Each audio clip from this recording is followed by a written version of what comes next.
Ačiū Živilė už pristatymą ir malonu sveikintis su visais. Prieš pasidalindama skaidriam ir pradedama pristatymą noriu visų pirma padėkoti. Pirmos dalies pranešėjams tikrai buvo be galo įdomu klausyti, ypatingai istorijų, ypatingai tų teigiamų, kaip pasakyti, pozityvių pavyzdžių apie tai, kaip pavyksta šeimoms padėti, kaip pavyksta visiems kartu dirbti dėl to bendro tikslo padėti vaikui. Ir taip pat labai norisi padėkoti ir organizatoriams už tai, kad šiandien turim galimybę čia kalbėti, turim galimybę diskutuoti ir atsakyti jūsų klausimus, taip pat ir patys klausti. Tai aš pasidalinsiu skaidrėmis.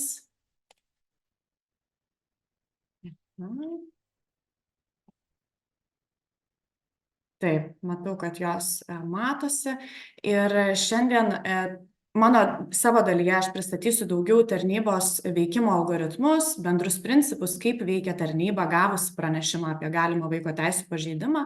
Taip pat parodysiu šiek tiek statistikos, ji, manau, tikrai bus aktuali ir įdomi, kadangi visi dirbam toj pačioj vienoj sistemoje ir tas skaičių pokyčiai jaučiasi mums visiems. Na, o tada kolegijai perduosiu žodį ir jinai daugiau jau pakalbės apie praktinės tiek pozityvius dalykus, tiek iššūkius, tiek ir tai, ką galime padaryti vardan geresnio bendradarbiavimo. Taip, tai pradėti norėčiau nuo to, kad 2018 metais, kuomet atsirado atvejo vadyba, kaip jau buvo minėta pirmoje dalyje, tai tais metais buvo ir pati vaiko teisių apsaugos sistema reformuota, pakeista. Ir pagrindinis dalykas, kuris nuo tada atsitiko, yra tai, kad lyg buvo atskirtos dvi šios sistemos dalis, tai yra teisinė vaiko apsauga ir socialinė apsauga. Ir ta teisinė apsauga, sprendimų priėmimas buvo deleguota būtent vaiko teisių apsaugos ir įvaikinimo tarnybai, kuri nuo 2018 metų jau veikia kaip viena vieninga įstaiga visoje Lietuvoje ir veikia per teritorinius skyrius esančius kiekvienoje savivaldybėje. O būtent ta socialinė apsauga arba paslaugos, ji liko ir yra savivaldybėse, tai yra ten, kur gyvena šeimos, arčiausiai jų. Ir tos paslaugos teikiamos yra tiek šeimoms, tiek globėjams. Ir atsirado atvejo vadyba kaip vienas esminių įrankių suteikti tinkamą ir laiku pagalbą šeimai. Ir šioje vietoje svarbu pasakyti ir skaidriai tas matosi, kad nors atvejo vadyba yra būtent tos socialinės lyg pusės dalis, tačiau bendradarbiavimas tarp tarnybos ir savivaldybių arba kitų paslaugų teikėjų yra ir išliko be galo svarbus ir be to bendradarbiavimo, be keitimosi informacija iš esmės yra neįmanoma pagalba šeimai, neįmanoma užtikrinti, kad būtų užtikrinti geriausi vaiko interesai. Tai atvejo vadybos procesą organizuoja atvejo vadybininkas, savivaldybė, tačiau tarnybos specialistai jame dalyvauja, jį inicijuoja. Ir ką dar svarbu pasakyti, kad tarnybos sudėtyje taip pat veikia ir mobilios komandos, kurios teikia intensyvę pagalbą šeimai iš karto po to, kai nustatytas vaiko apsaugos poreikis. Šiek tiek toliau daugiau papasakosiu apie jų veiklą. Ir taip pat tarnyboje jau daugiau nei metus veikia ir vaiko teisių linija. Tai yra linija, kurioje teikiamos konsultacijos tiek specialistams, tiek tėvams, tiek ir vaikams. Ir tai yra kaip viena iš tokių paslaugų, kurią suteikia tarnyba visai visuomeniai. Štai čia matosi, kad, kaip ir minėjau, tarnyba veikia visoje Lietuvos teritorijoje. Tarnyboje yra 12 apskričių ir kiekvienoje iš apskričių dar yra viduje savivaldybės. Tai labai svarbu, kad nors tarnyba yra kaip centralizuota, veikianti viena įstaiga visoje valstybėje, tačiau mūsų specialistai, mūsų kolegos dirba konkrečiose savivaldybėse ir ten jau dirba su konkrečių šeimų atvejais. Pagrindinės tarnybos funkcijos, jas, man atrodo, yra svarbu suprasti, siekiant suvokti, kaip veikia pati sistema, kokias funkcijas ir kokias atsakomybės turi tarnyba. Tai pirma ir pati svarbiausia yra būtent reagavimas į pranešimus apie galimus vaiko teisių pažeidimus. Ir čia labai svarbu, kad tarnyba po 2018 metų turi tą pareigą į juos reaguoti visą parą, 7 dienas per savaitę. kas reiškia, kad mūsų specialistai budi ir naktimis, vyksta kartu su policijos pareigūnais naktimis, švenčių dienomis į iškvietimus, kai ten yra galimai nesaugu vaikui. Taip pat be galo svarbi ir šiandien ypatingai aktuali tarnybos funkcija yra pagalbos vaikui ir šeimai inicijavimas, tada, kai nustatoma, kad ta pagalba yra reikalinga. Taip pat vaiko balso atstovavimas beveik visose tarnybos atliekamuose procesuose. Vienas iš žingsnių yra būtent vaiko nuomonės išklausimas. Tarnyba tam skiria dėmesį šitos funkcijos atlikimo gerinimui, darbuotojų kompetencijų šioje srityje stiprinimui.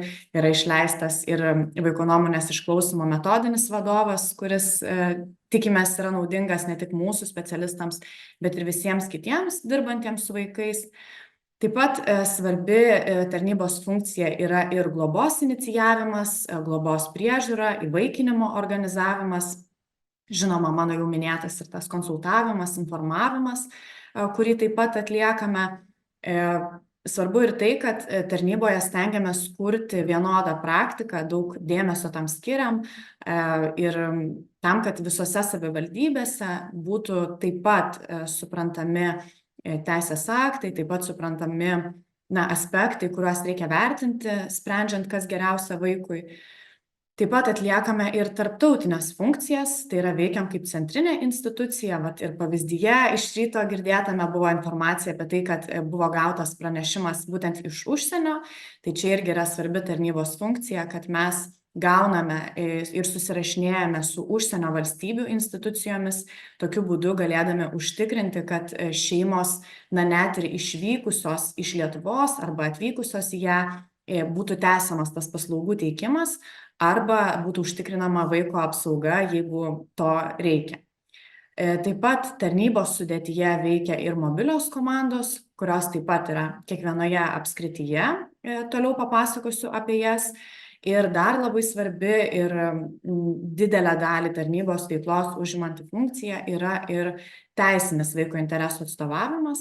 Tai reiškia, kad tarnybos specialistai yra atsakingi ir už teisinių teisminių procesų inicijavimą, tais atvejais, kai reikia paimti vaiką iš šeimos, arba tais atvejais, kai reikalinga spręsti kitus su vaiku susijusius klausimus arba tėvais. Tarnyba taip pat yra išvada teikianti institucija, dažniausiai tėvų skyrybų atvejais, kuomet teismas prašo tarnybos pateikti išvadą apie tai, koks sprendimas geriausiai atitiktų vaiko interesus. Kaip ir minėjau, pradžioje svarbu yra, man atrodo, papasakoti tą pagrindinį tokį tarnybos veikimo algoritmą, kuris yra naudojamas ir taikomas tais atvejais, kai gaunamas pranešimas apie galimą vaiko teisių pažeidimą. Iš kolegų girdėjome, kad atvejo vadybos procesas didžiąja dalimi atveju yra organizuojamas būtent tarnybos prašymų. Tai štai čia tiesiog pademonstruosiu, kaip tas kelias dar iki atvejo vadybos proceso inicijavimo vyksta. Tai jo pradžia visais atvejais yra gautas pranešimas apie galimą vaiko teisių pažeidimą. Svarbu, kad pranešimą tarnyba gali gauti tiek raštu, tiek žodžiu. Žodžiu, nėra keliami kažkokie specifiniai reikalavimai pranešimui. Ir tarnybos specialistai turi pareigą sureaguoti į pranešimą per skirtingus laikotarpius, priklausomai nuo to, iš kur pranešimas gautas ir koks yra jo turinys. Jeigu tarnyba pranešimą gauna iš policijos pareigūnų, esančių įvykio vietoje, tokiu atveju mūsų specialistai bet kuriuo paros metu reaguoja per 1 valandą. Tai dažniausiai yra skubios situacijos, ar tai konfliktai namuose, ar tai alkoholio vartojimas, kuomet vaikui galimai yra nesaugu pasilikti ir policijos pareigūnai nusprendžia, kad būtinas tarnybos specialistų atvykimas. Kitas variantas yra reagavimas per 6 valandas. Šis terminas taikomas tada, kai gaunamas pranešimas iš bet kurio šaltinio ir tas pranešimas yra susijęs su galimu smurtu prieš vaiką arba vaiko buvimu nesaugioje aplinkoje. Ir paskutinis terminas yra 3 darbo dienos, jis taikomas kitiems pranešimams, tai yra, kai galimi vaiko teisių pažeidimai, bet jie nesusiję su šiuo metu grėsiančiu vaikui pavojumi.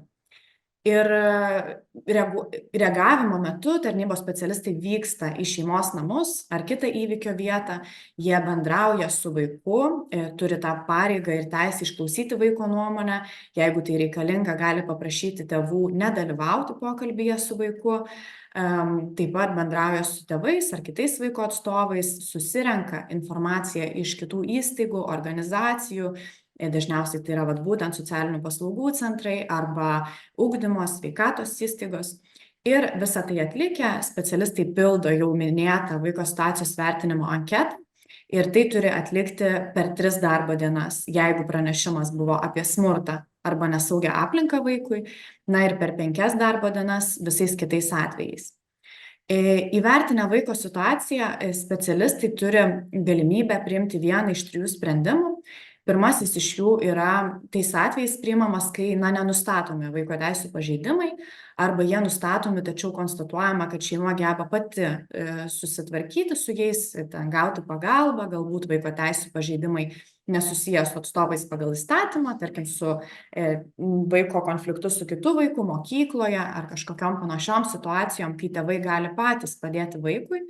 Tokio atveju atvejis yra uždaromas, tėvai supažindinami su dokumentais, padėkojama ir jie visada informuojami, kur gali kreiptis pagalbos, jeigu jos jiems prireiktų. Kitas įmanomas sprendimas yra tas įvertinimas, kad reikalinga vertinti pagalbos šeimai poreikį. Jis yra priimamas tada, kai nustatomi vaiko teisių pažeidimai, bet jie nėra tokio lygio, kad būtų reikalinga vaiką apsaugoti papildomais būdais. Reiškia, šeima susiduria su iššūkiais, specialistas mato, kad reikalinga pagalba, nustato tam tikrus rizikos veiksnius ir tokiu atveju yra inicijuojama atvejo vadyba. Tai yra tarnyba per vieną darbo dieną kreipiasi į šeimos gyvenamosios vietos tą įstaigą organizuojančią būtent atvejo vadybos paslaugą. Ir tuomet jau prasideda procesai, apie kuriuos daugiau pasakojo kolegos, atvejo vadybininkai, socialiniai darbuotojai. Ir trečiasis įmanomas sprendimas yra vaiko apsaugos poreikis. Tai yra tokie atvejai, kai specialistas iš surinktų duomenų mato, kad šeima susiduria su rimtais iššūkiais ir vaikui reikalinga yra papildoma apsauga tam, kad jis galėtų saugiai likti šeimoje arba tam tikrais atvejais jau ir reikalingas vaiko apgyvendinimas kitoje aplinkoje. Šiais atvejais taip pat yra inicijuojamas atvejo vadybos procesas, čia niekas nesikeičia, tačiau papildomai darbą su šeima pradeda mobili komanda ir taip pat yra priimamas vienas iš 2 sprendimų. Tai yra arba taikoma laikinoji priežiūra vaikui, arba jeigu laikinoji priežiūra yra neįmanoma, arba jau ją pritaikius, ji nedavė teigiamų rezultatų, reiškia, kad situacija šeimoje negerėja, o kartais ir blogėja, tuomet yra priimamas sprendimas paimti vaiką iš šeimos ir tokiu atveju tarnyba privalo kreiptis į teismą dėl leidimo gavimo šiam veiksmui. Tai reiškia, kad yra papildomas dar toks patvirtinimo mechanizmas, kad tikrai tas priimtas sprendimas yra teisingas ir geriausiai atitinkantis vaiko interesus. Toliau noriu truputėlį papasakoti trumpai apie tai, kas yra vaiko laikinoji priežiūra, kadangi manau, tai yra tikrai aktualu mums visiems, nes tai yra viena iš priemonių, kuri yra taikoma kaip būdas apsaugoti vaiką, nustačius jam apsaugos poreikį, tačiau neapribojant tėvų teisių ir pareigų į vaiką. Reiškia, kad tėvai išlieka vaiko atstovais pagal įstatymą, tačiau yra pasitelkiami papildomi asmenys siekiant užtikrinti vaiko saugumą. Tai pirmasis laikinos priežiūros variantas yra tuomet, kai į šeimos namus, vaiko gyvenamąją vietą atvyksta šeimai artimi asmenys, kažkoks šeimai artimas asmuo, jis tampa vaiko laikinuoju prižiūrėtoju ir padeda šeimos nariams pasirūpinti vaiku. Taip pat įmanoma, kad vaikas kartu su tėvais ar be jų vyktų į to laikinojo prižiūrėtojo gyvenamąją vietą, ir ten pagyventų tą laikotarpį. Tokio tipo laikinoji priežiūra trunka mėnesį, su galimybė dar mėnesiui pratęsti. Visą laiką tas sprendimas dėl pratęsimo yra svarstomas atvejo būtent vadybos posėdžio metu, kai jau baiginėjasi laikina priežiūra, tuomet organizuojamas atvejo vadybos posėdis ir visi specialistai, įskaitant ir tarnybos mobiliosios komandos specialistus, aptaria, koks sprendimas toliau yra geriausias šeimai. Na ir dar įmanomas laikinosios priežiūros variantas yra, kuomet šeimai pasiūloma apsigyventi socialinę priežiūrą teikiančiose socialinių paslaugų įstaigose. Tai yra krizių centrai, motinos ir vaiko centrai, skirtingai jie vadinasi. Ir ten šeima gali gyventi, šita priemonė gali trukti iki 12 mėnesių, gali vaikas gyventi su vienu iš tėvų arba su abiem, tačiau negali būti apgyvendintas vienas, nes tuomet tai jau nebebūtų laikinoji priežiūra. Ši priemonė išties yra svarbi kaip būdas dar tėvams padėti vaiko pilnai nuo jų neatskiriant, tiesiog suteikiant papildomą pagalbą, teikiant intensyvias paslaugas ir siekiant, kad laikotarpiui pasibaigus vaikas galėtų pilnai grįžti į šeimą ir būtų tęsiamos jau socialinės paslaugos kitokio tipo.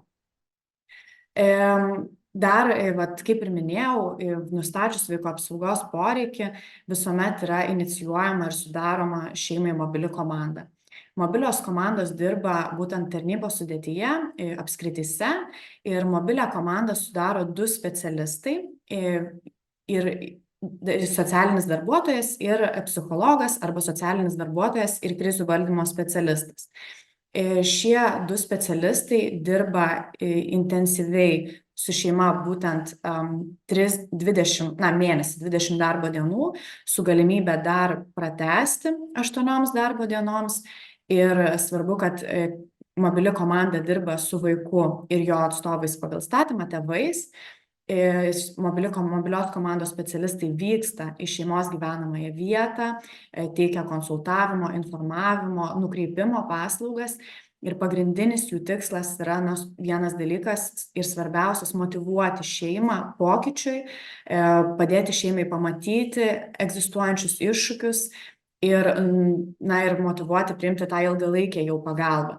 Taip pat mobiliosios komandos specialistai, tuomet, kai jie dirba su šeima, jie taip pat jie parengia darbo gale rekomendacijas, kurios yra teikiamos ir atvejo vadybininkui. Taip pat mobiliosios komandos specialistai gali dalyvauti ir atvejo vadybos posėdyje, gali būti į jį kviečiami ir suteikti svarbias savo įžvalgas iš to, ką jie pastebėjo, iš to intensyvaus darbo su šeima laikotarpio. Ir tarnyba, kaip jau buvo minėta ir pradžioje, jinai yra atvejo vadybos proceso dažniausiai iniciatorius, didžiąja dalimi atveju. Būtent tarnyba, nustačiusi pagalbos poreikį arba apsaugos poreikį, inicijuoja atvejo vadybos proceso tą pradėjimą šeimai. Taip pat tarnybos specialistas yra dalyvis, kuris yra kviečiamas į atvejo vadybos posėdžius. Svarbu, kad vadovaujantis teisės aktais būtinas tarnybos atstovo dalyvavimas pirmame posėdyje, bei tuomet, kai yra priimami šeimai svarbus sprendimai. Žinoma, pats atvejo vadybininkas priima sprendimą, kada kviesti tarnybos specialistą, kada ne, bet šiais atvejais tas dalyvavimas yra privalomas. Ir dar labai svarbi tarnybos būtent funkcija atvejo vadybos procese yra vaiko nuomonės išklausymas ir jos pristatymas. Tais atvejais, kai nusprendžiama, kad vaikas posėdyje nedalyvaus, kad taip tiesiog bus geriau arba dėl amžiaus galbūt jisai ir negalėtų jame dalyvauti. Tai, kaip jau minėjau, vaiko nuomonės išklausymas yra viena iš pagrindinių tarnybos funkcijų įvairiose procesuose, taip pat ir atvejo vadybos procese. Toliau trumpai parodysiu šiek tiek statistikos, kaip ir minėjau, šioje skaidrėje galite matyti tarnyboje gaunamų pranešimų apie galimus vaiko teisių pažeidimus skaičius nuo 20 metų. Tai matome, kad tikrai pranešimų skaičius didėja. Kaip tik pasižymėjau iš pirmos dalies, kad minėjote, kad ir atvejo vadybos procesų skaičius didėja, tai žinoma, kad jie tai tiesiogiai koreliuoja. Jeigu yra daugiau pranešimų, daugiau nustatoma pagalbos apsaugos poreikių, didėja ir atvejo vadybos procesų skaičius. Tačiau labai svarbu čia pasakyti, kad mūsų akimis tai tikrai nerodo, kad vaikai Lietuvoje susiduria su vis daugiau vaiko teisų pažeidimų. Tai labiau rodo didėjantį visuomenės netoleravimą vaiko teisų pažeidimams, pastabumą tam ir tą pasitikėjimą tiek visa vaiko teisų apsaugos sistema, pranešant, informuojant apie tai, kad tam tikroje šeimoje galimai yra sunkumų. Šioje skaidrėje matote, kad, kaip ir minėjau, 25% padidėjo skaičius pranešimų gautų lyginant 22 ir 23 metus vien, tik jeigu lyginam su senesniais metais, tai žinoma, tas augimas daug didesnis. 19% iš 23 būtent metais iš visų gautų pranešimų buvo susiję su galimu smurtu prieš vaikus. 71% pranešimų pasitvirtino. Pasitvirtino reiškia, kad buvo nustatyti kokie nors vaiko teisų pažeidimai ir šeimos buvo nukreiptos pagalbai. Viso skaičiuojant santykį nuo bendro Lietuvoje gyvenančių vaikų skaičiaus, galime sakyti, kad 6,4% vaikų susiduria su vaiko teisų pažeidimais. Na ir 80% pasitvirtina pranešimai, 80% atvejų pasitvirtina pranešimai gauti būtent iš paties vaiko.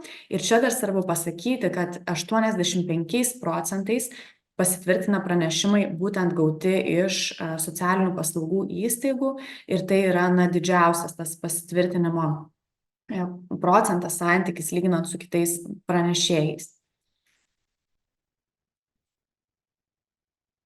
Taip, šioje skaidrėje matosi, pradėjau kalbėti apie pranešėjus, tai tarnyba dažniausiai pranešimai pasiekia būtent iš policijos, tiek įvykio vietoje esančios, tiek jau vėliau. Taip pat sparčiai didėja ir matom nuo pernai metų didelį augimą pranešimų, kaip jį teikia vienas iš vaiko atstovų pagal įstatymą gyvenantis skyrium. Tai aišku, didžioji dalis šių pranešimų yra susiję būtent su tėvų nesutarimais, tai arba skyrybų procesu, arba nesutarimais iki, po skyrybų. Taip pat tarnyba gauna irgi vis daugiau anoniminių pranešimų, tokia teisė asmenims yra suteikta teikti anoniminius pranešimus.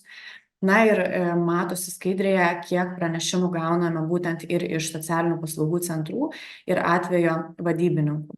Čia tiesiog tie pranešimai, po kurių buvo vėliau atliekamas vaiko situacijos vertinimas. Šioje skaidrėje matosi, kokie sprendimai buvo priimti gavus pranešimą apie galimą vaiko teisų pažeidimą, įvertinus vaiko situaciją. Tik čia skaičius sudėjus yra šiek tiek mažesnis nei skaidrėje prieš tai, kadangi kartais būna, kad dėl to paties pažeidimo gauname 2 ar 3 pranešimus iš skirtingų įstaigų. Pavyzdžiui, informuoja tiek gydymo įstaiga, tiek policija, tiek ugdymo įstaiga apie tą patį atvejį, tai tuomet atliekamas vienas vaiko situacijos vertinimas. Ir matom, kad didelė dalim atvejų yra nenustatomi vaiko teisų pažeidimai. Ir taip pat maždaug tiek pat atveju nustatoma būtinybė vertinti pagalbos vaikui ir šeimai poreikį. Na ir mažoji dalis jau yra apsaugos poreikis, kai priimamas sprendimas taikyti laikinąją priežiūrą arba paimti vaiką iš šeimos. Svarbu pasakyti, kad skaičiuojant dalį procentą nuo visų gautų pranešimų, nuo visų atliktų vaiko situacijos vertinimų, tik apie 2–3% yra baigėsi sprendimu vaiką paimti iš šeimos. Tai reiškia, kad tikrai tai yra labai maža dalis ir didžiąja dalimi atveju pavyksta padėti vaikui ir šeimai kitais būdais, išlaikant vaiką būtent jo aplinkoje su jo biologiniais tėvais. Ir paskutinis dalykas, kurį noriu parodyti, yra tai, kad tarnyba kasmet siekdama išsiaiškinti, kokia yra ta visuomenės nuomonė būtent susijusi su smurtu prieš vaiką, atlieka visuomenės apklausą. Ir pastebime, kad vis dar nemaža dalis visuomenės, apie pusę, yra linkę svarstyti, ar tam tikras fizinis smurtas, kaip fizinė bausmė, pavyzdžiui, ausies vaikui užsukimas, yra smurtas. Tai reiškia, kad jie dar yra neapsisprendę arba to nelaiko smurtu. Tačiau džiugina tai, kad šis procentas vis dėlto mažėja ir lyginant su 21 metais jis sumažėjo 12%. Tai galime sakyti, kad einame teisinga linkme, vis daugiau visuomenės narių netoleruoja tokio elgesio, mano, kad jis netinkamas, tačiau tikrai dar visi kartu turime ką daryti tam, kad mažiau ir mažiau vaikų, o tikslas, aišku, ir nei vienas nenukentėtų nuo smurto arba tiesiog netinkamų auklėjimo priemonių taikymo. Tai ačiū labai, aš žodį perduodu kolegijai, kuri daugiau papasakos apie jau praktinius aspektus susijusius su bendradarbiavimu būtent tarp tarnybos ir mūsų socialinių partnerių, atvejo vadybininkų, socialinių darbuotojų. Taip. Tai, kalbant apie tarnybos veikimą, iš tikrųjų labai svarbu yra suprasti, su kokiais iššūkiais susiduria tiek atvejo vadybininkai, socialiniai darbuotojai, tiek tarnybos darbuotojai. Ir visų pirma, tai pastebam, jog vis dar iš tikrųjų yra gajus neigiamas požiūris į tarnybą. Ir tai tikrai gali sukurti sunkumų, ypač kai su šeima reikia bendrauti pakartotinai, reaguojant į galimus pakartotinius vaiko teisių pažeidimus. Ir svarbu labai tiek individualiai, tiek kartu kažkaip stengtis padėti tiek atvejo vadybininkus ir socialinius darbuotojus, tiek ir tarnybos specialistus matyti kaip pagalbą šeimai ir vaikui, o ne kaip kontrolės ir baudimo įrankį. Tarnybai taip pat labai svarbi visa informacija minima atvejo vadybos posėdžiuose. Ir iš tikrųjų visų klausimų aptariamų su šeima protokolavimas irgi yra labai svarbus įrankis tarnybai, kadangi tai vėliau gali padėti priimti teisingus ir šeimai pritaikytus sprendimus. Ir iš tikrųjų labai vertinam, kad atvejo vadybininkai dalinasi su mumis ir tiek po gyvų posėdžių, tiek po nuotolinių posėdžių, paštu ar gyvai pagalbos planais, kuriame ir vyksta visas posėdžio protokolavimas. Ir svarbu nepamiršti ir pagalbos plano efektyvumo vertinimo kaip įrankio, kadangi taip gali padėti pritaikyti reikiamas paslaugas šeimai, kažkurias galbūt paslaugas pakeisti kitomis, ar ne, pastebėti gilėjančias problemas, padėti apsaugoti vaikus nuo pakartotinių vaiko teisių pažeidimų ir iš to sekančių pasekmių būtent vaikui ir šeimai. Ir kaip jau Ugnė ir minėjo, viena iš pagrindinių tarnybos funkcijų yra vaiko nuomonės išklausymas. Ir vaiko nuomonės išklausymas taip pat yra svarbus ir atvejo vadybos procese. Ypač tai yra aktualu, kaip ir minėjau Ugnė, kai vaikas galbūt negali dalyvauti, dėl kažkokių priežasčių nenori, arba dėl savo amžiaus tiesiog dar kol kas negali būti pakviečiamas į atvejo vadybos posėdį. Ir vaiko nuomonės išklausymas padeda ne tik suprasti vaiko poreikius, vaiko nuomonę išgirsti, bet ir padeda jam tapti pilnavertišku atvejo vadybos proceso dalyviu. Ir paslaugos vaikui visada turi būti kuo labiau pritaikytos ir dėl to iš tikrųjų reikėtų jo paklausti nuomonės tiek dėl tų paslaugų, jeigu jis tą nuomonę gali išsakyti pagal savo amžių ir galimybes, ir tiek dėl tam tikrų specialistų pakvietimo į atvejo vadybos posėdį, nes iš tikrųjų galbūt vaikas paminės, išklausius nuomonę prieš posėdį, ar ne, kad jam būtų svarbu, kad dalyvautų vaikų dienos centro specialistas arba mokyklos socialinis pedagogas, auklėtojas ir panašiai. Ir iš tikrųjų pastebima, jog reikia stiprinti bendradarbiavimą būtent aptariant šį klausimą prieš atvejo vadybos posėdžius. Ir aišku, ne visada galima užkirsti kelią krizėms šeimoje, tą visi suprantam, tačiau iš esmės, jeigu vaiko situacija blogėja, būtina iškart imtis neatidėliotinų veiksmų. Ir svarbus ne tiek tarnybos informavimas apie kažkokią blogėjančią šeimos situaciją, tiek svarbus ir skubus atvejo vadybos posėdžio inicijavimas, ar ne, nes galbūt pastebėjus neigiamus pokyčius galima būtų suburti specialistus ir kuo greičiau juos spręsti. Ir visada, jeigu yra neaišku, ar šie pokyčiai yra kažkokie svarbus, ar tai yra galimas vaiko teisių pažeidimas, ar bet kokia kita tema, galima konsultuotis su tarnybos specialistais šiais klausimais. Ir aišku, tarnyba ir atvejo vadybininkai ir socialiniai darbuotojai tikrai susiduria, kaip jau ir minėjo pirmoje pranešimo paskaitos dalyje, susiduria su sunkumais dirbant su konfliktuojančiais, besiskiriančiais tėvais, ar ne.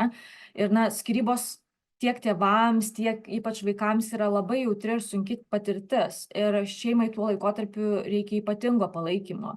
Ir nepaslaptis, jog pastebimas specializuotų paslaugų trūkumas kai kuriuose savivaldybėse, tačiau taip pat ir iššūkius kelia darbo specifiškumas.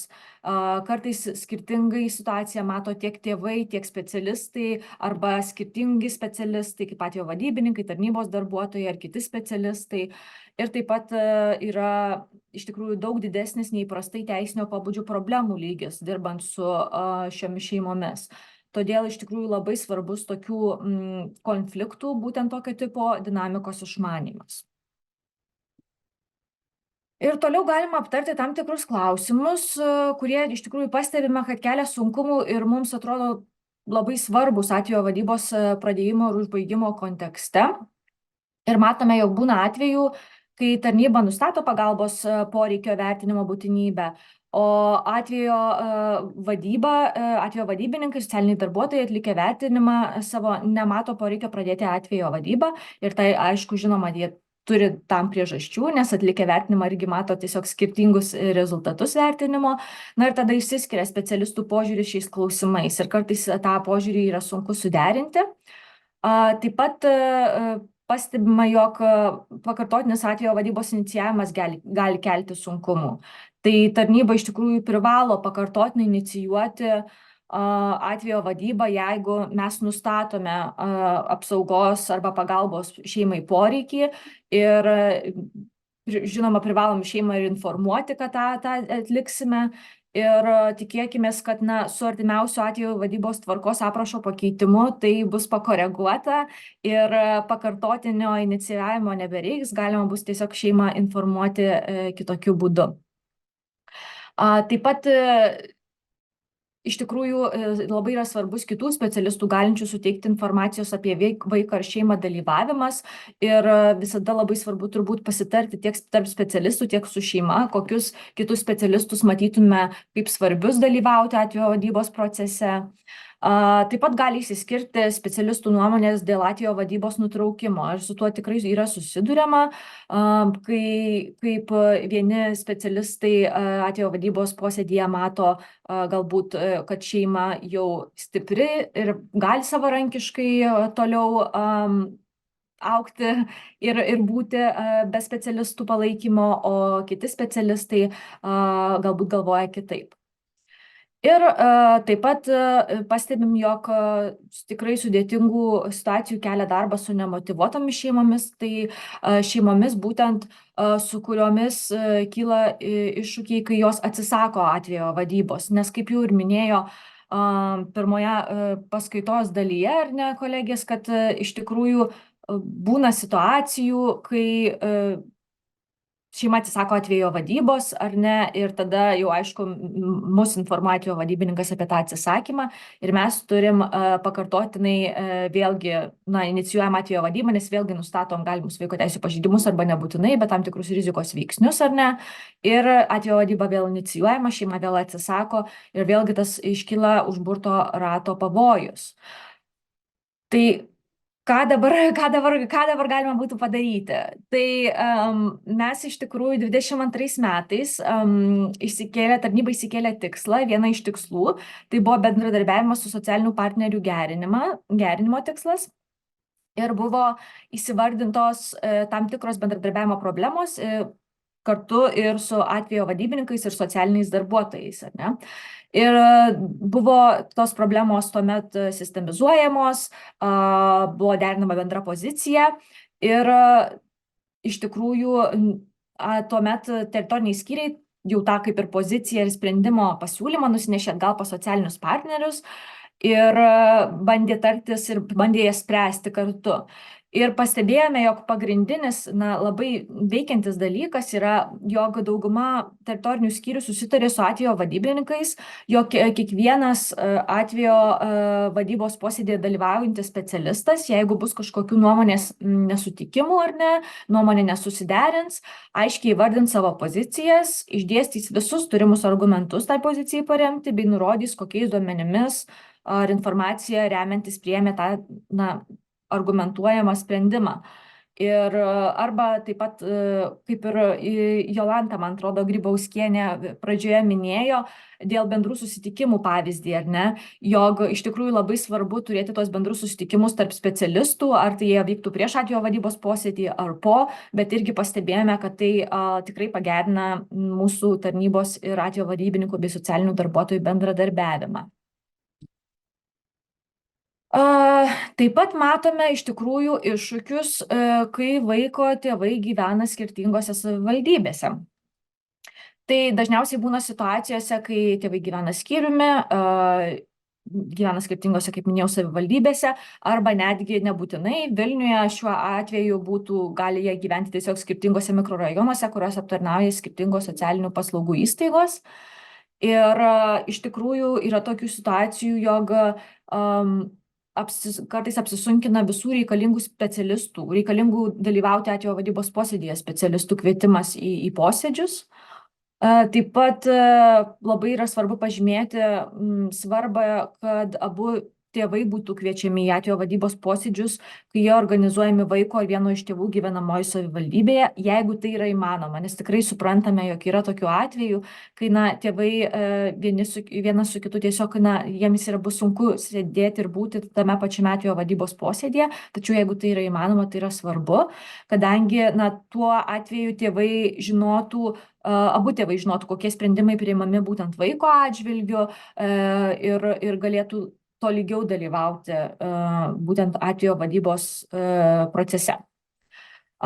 Taip pat yra labai svarbus pakankamas informacijos turėjimas apie būtent abu vaiko tėvus, nors tiesiogiai dirbama daugiausiai su vienu iš jų. Tai čia yra iš tikrųjų labai svarbu tiek tarnybai, ypatingai gyvenant skirtingose savivaldybėse, kadangi tuomet su šeima dažniausiai dirba skirtingų teritorinių skyrių specialistai, tiek ir atvejo vadybininkams, ar ne, nes nors ir dirbama pagrindė su vienu iš tėvų tokiose situacijose, tačiau matyti visumą irgi yra labai svarbu ir bendrą šeimos situaciją ir dinamiką irgi labai svarbu matyti.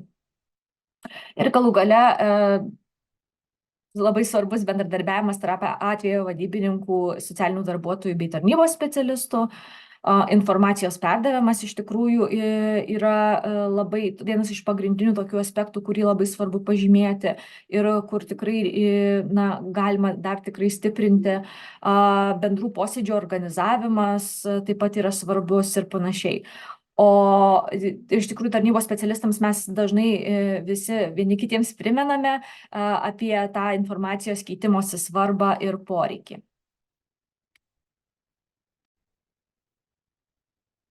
Ir iš tikrųjų taip, susidūrus su iššūkiais, labai svarbu juos spręsti kartu ir bet kuriame atvejo vadybos proceso etape, jeigu atvejo vadybininkas, socialinis darbuotojas ar šeima mato, kad jiems trūksta kažkokios informacijos, ar ne, tai jie gali kreiptis į tarnybą arba tarnybos teritorinį skyrių dėl metodinės pagalbos suteikimo, būtent vaiko teisių ir jo teisėtų interesų užtikrinimo klausimais.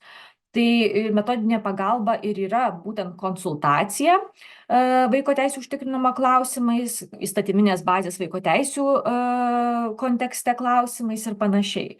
Tai labai svarbu pažymėti, kad tai nėra konkretaus atvejo analizė ir konkrečios šeimos problemos iš tikrųjų turėtų būti analizuojamos atvejo vadybos posėdžiuose, kas ir yra tai daroma. Tai šią metodinę pagalbą mes teiktume būtent ir teikiame būtent tame vaiko teisių interesų ir jo teisėtų interesų užtikrinimo kontekste. Kaip minėjau, teikiama šeimai, atvejo vadybininkams, socialiniams darbuotojams ir galima kreiptis visada, kada tik tai reikia pagalbos minėtais klausimais. Kreiptis galima tiek į tarnybos specialistus gyvai, jeigu turite bendrų posėdžių ar panašiai, paštu ir taip pat telefonu. Kas irgi labai pasidžiaugti norėtume, kad vyksta tikrai aktyvus ganėtinai bendradarbiavimas tarp mūsų specialistų ir atvejo vadybininkų bei socialinių darbuotojų telefonu. Taip pat galima kreiptis ir per, ką Ugnė jau minėjo, per vaiko teisių liniją. Ir vaiko teisių linija veiklą pradėjo nepilnai, bus lapkričio 29 dieną jau 2 metai. Ir iš tikrųjų tai yra tiesiog prieinamas patogus kanalas, prieinamas, nes galima tiek kreiptis telefonu, skambinti telefonu, tiek ir yra chato funkcija, ar ne, online pokalbio funkcija tai yra. Konsultacijos, žinoma, yra nemokamos ir konsultuotis gali visi ir gauti bendro pobūdžio informaciją, vėlgi tais minėtais vaiko teisių apsaugos klausimais. Sulaukta tikrai nemažai kreipimusi jau yra, per 23 metus, kaip matom, virš 8 000.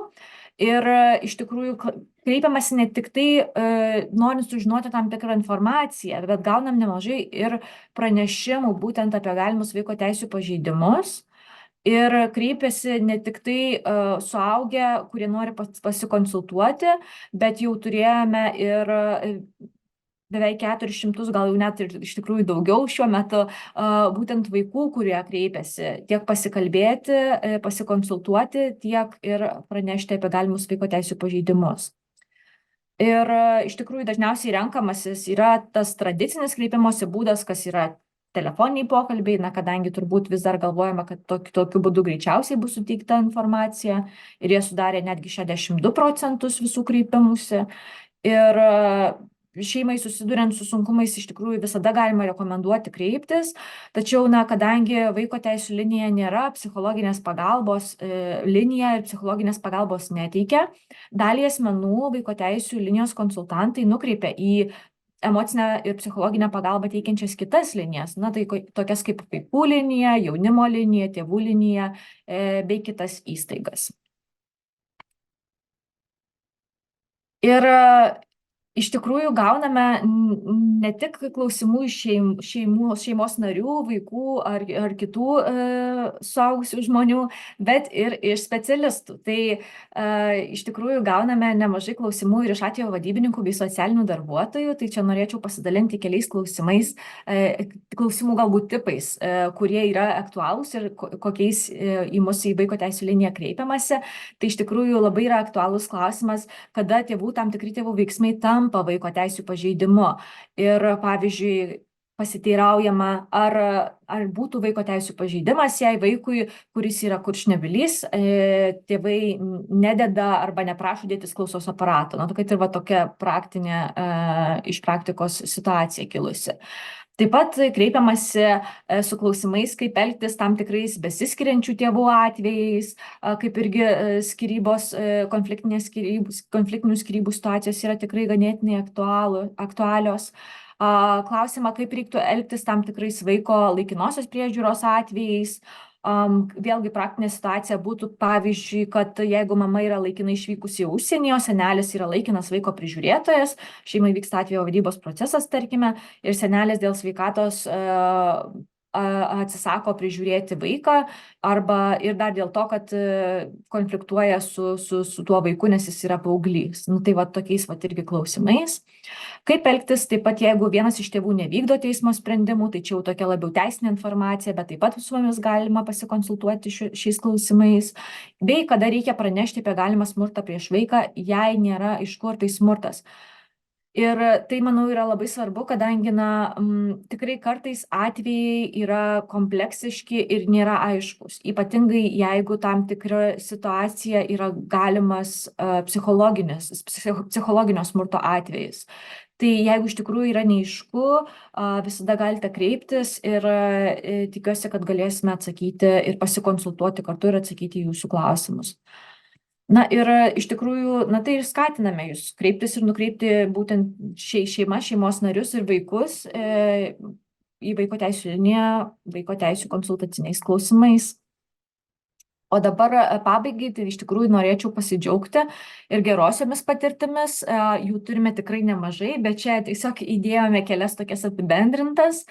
Ir pastebim, jog vis dažniau yra organizuojami reguliarūs specialistų pasitarimai arba pasitarimai prieš atvejo vadybos posėdį, ką jau minėjau anksčiau, būtent norint suderinti kažkokias bendras pozicijas, suprasti vieni kitų matymą ir panašiai.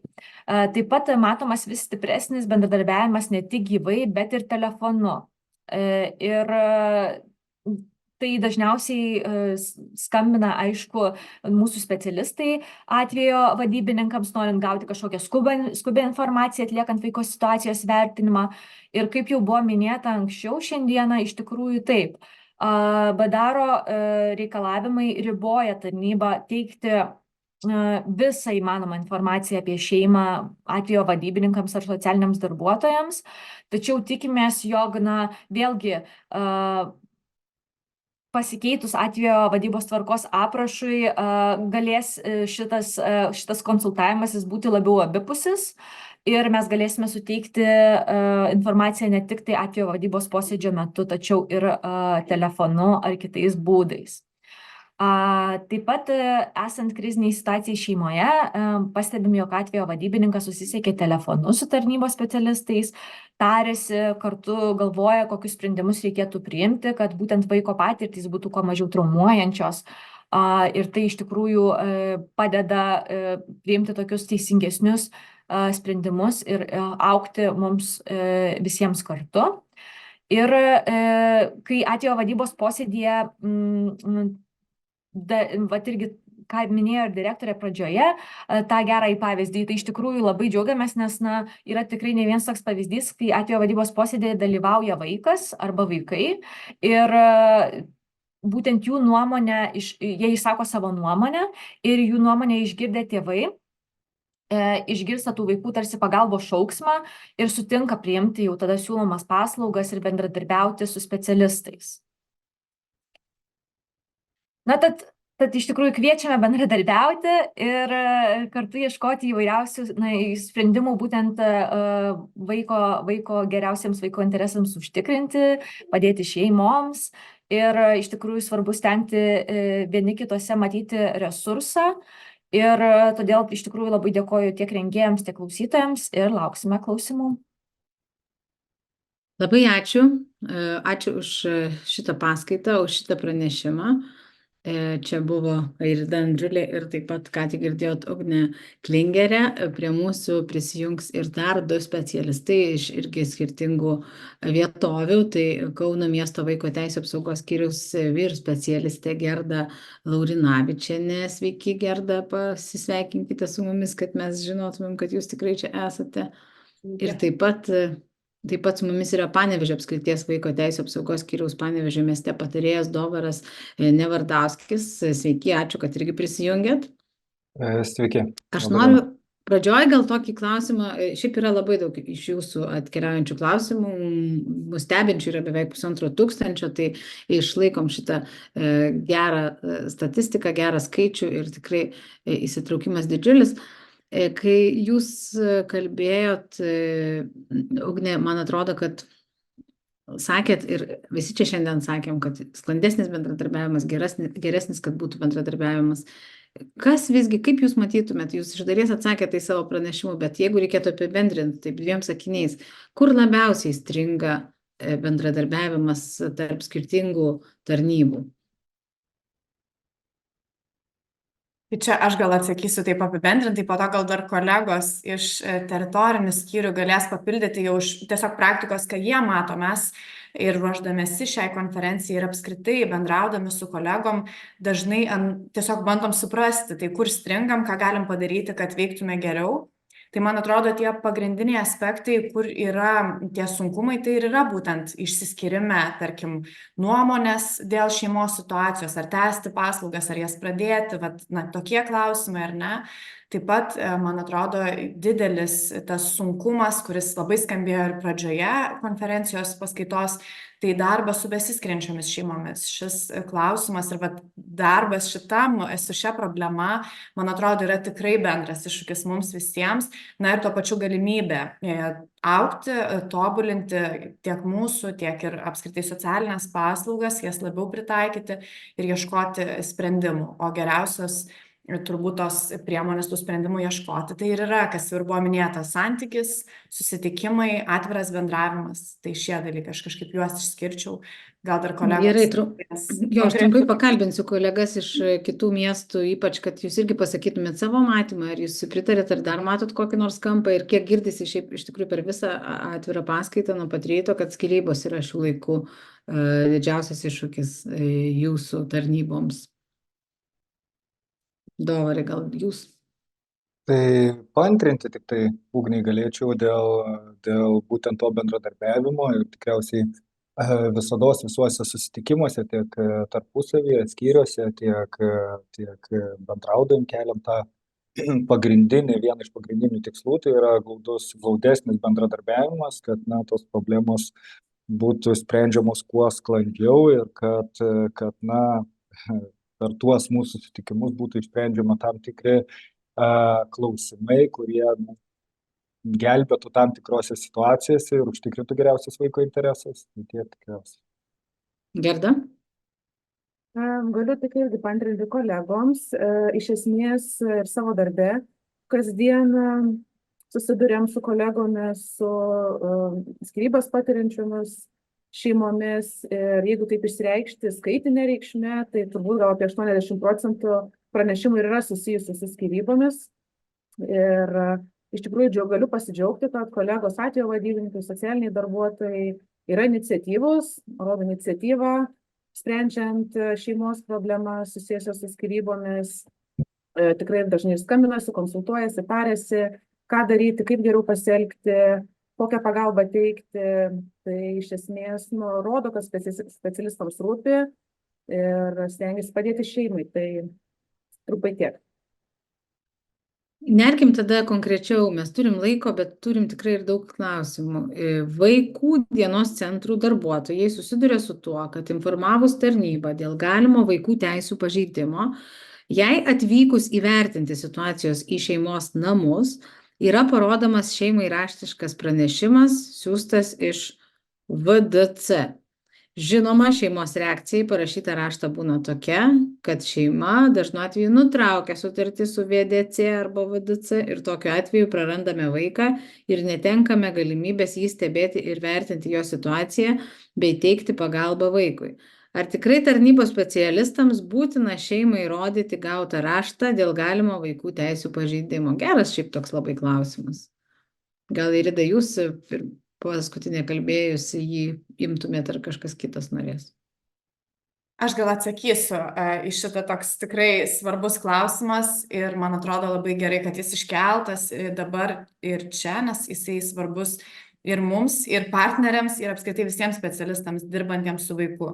Iš ties, tada, kai yra gaunamas, kaip ir minėjau, pranešimo metu yra galimybė teikti tarnybai anoniminį pranešimą, ar ne, arba prašyti išlikti anonimiškam tada, kada tas pranešimas yra pateikiamas, tačiau įstatymų ši teisė nėra suteikta įstaigoms ir institucijoms, tai yra labiau teisė suteikta būtent asmenims. Ir tada, kai pranešimą teikia įstaiga ar institucija, tarnyba tą informaciją, pildydama vaiko situacijos vertinimo anketą, užrašo, ten yra vieta, kur yra užrašoma, iš kur gautas pranešimas, koks tai pranešimo turinys.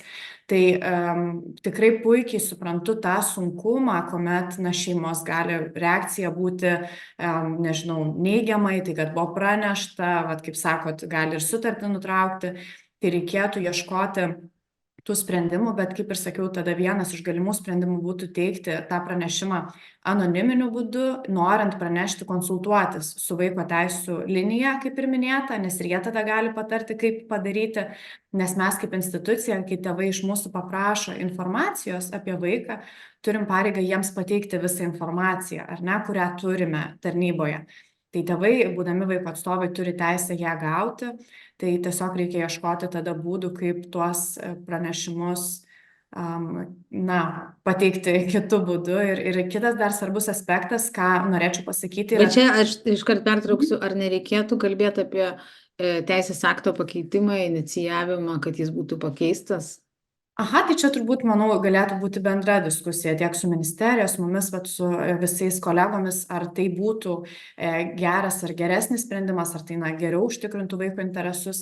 Bet dar tik noriu pasakyti trumpai, kad čia irgi yra svarbu, turbūt nelengvas, bet toks bendras mūsų visų darbas ir su tėvais kalbant apie tai, ką tas pranešimas reiškia, kad nenorima nieko blogo. Aš aišku suprantu, kad tikrai nelengva, šeimos gali neigiamai reaguoti, bet ir tos tarnybos, kad kuo mažesnis būtų ir tas tarnybos matymas, kaip kažkokio, blogio, grėsmės, o labiau kaip pagalbos resurso. Tai diskusija. Tai gal tas teisės akto pakeitimas ir padėtų mažiau žiūrėti kaip į grėsmę. Gal kažkas iš jūsų turi nuomonę, kad reikia nuo tarnybos arba, nežinau, individualią, kad reikalingas teisės akto pakeitimas čia ir tai padėtų išspręsti situaciją, kuri labai gražiai buvo aprašyta klausime.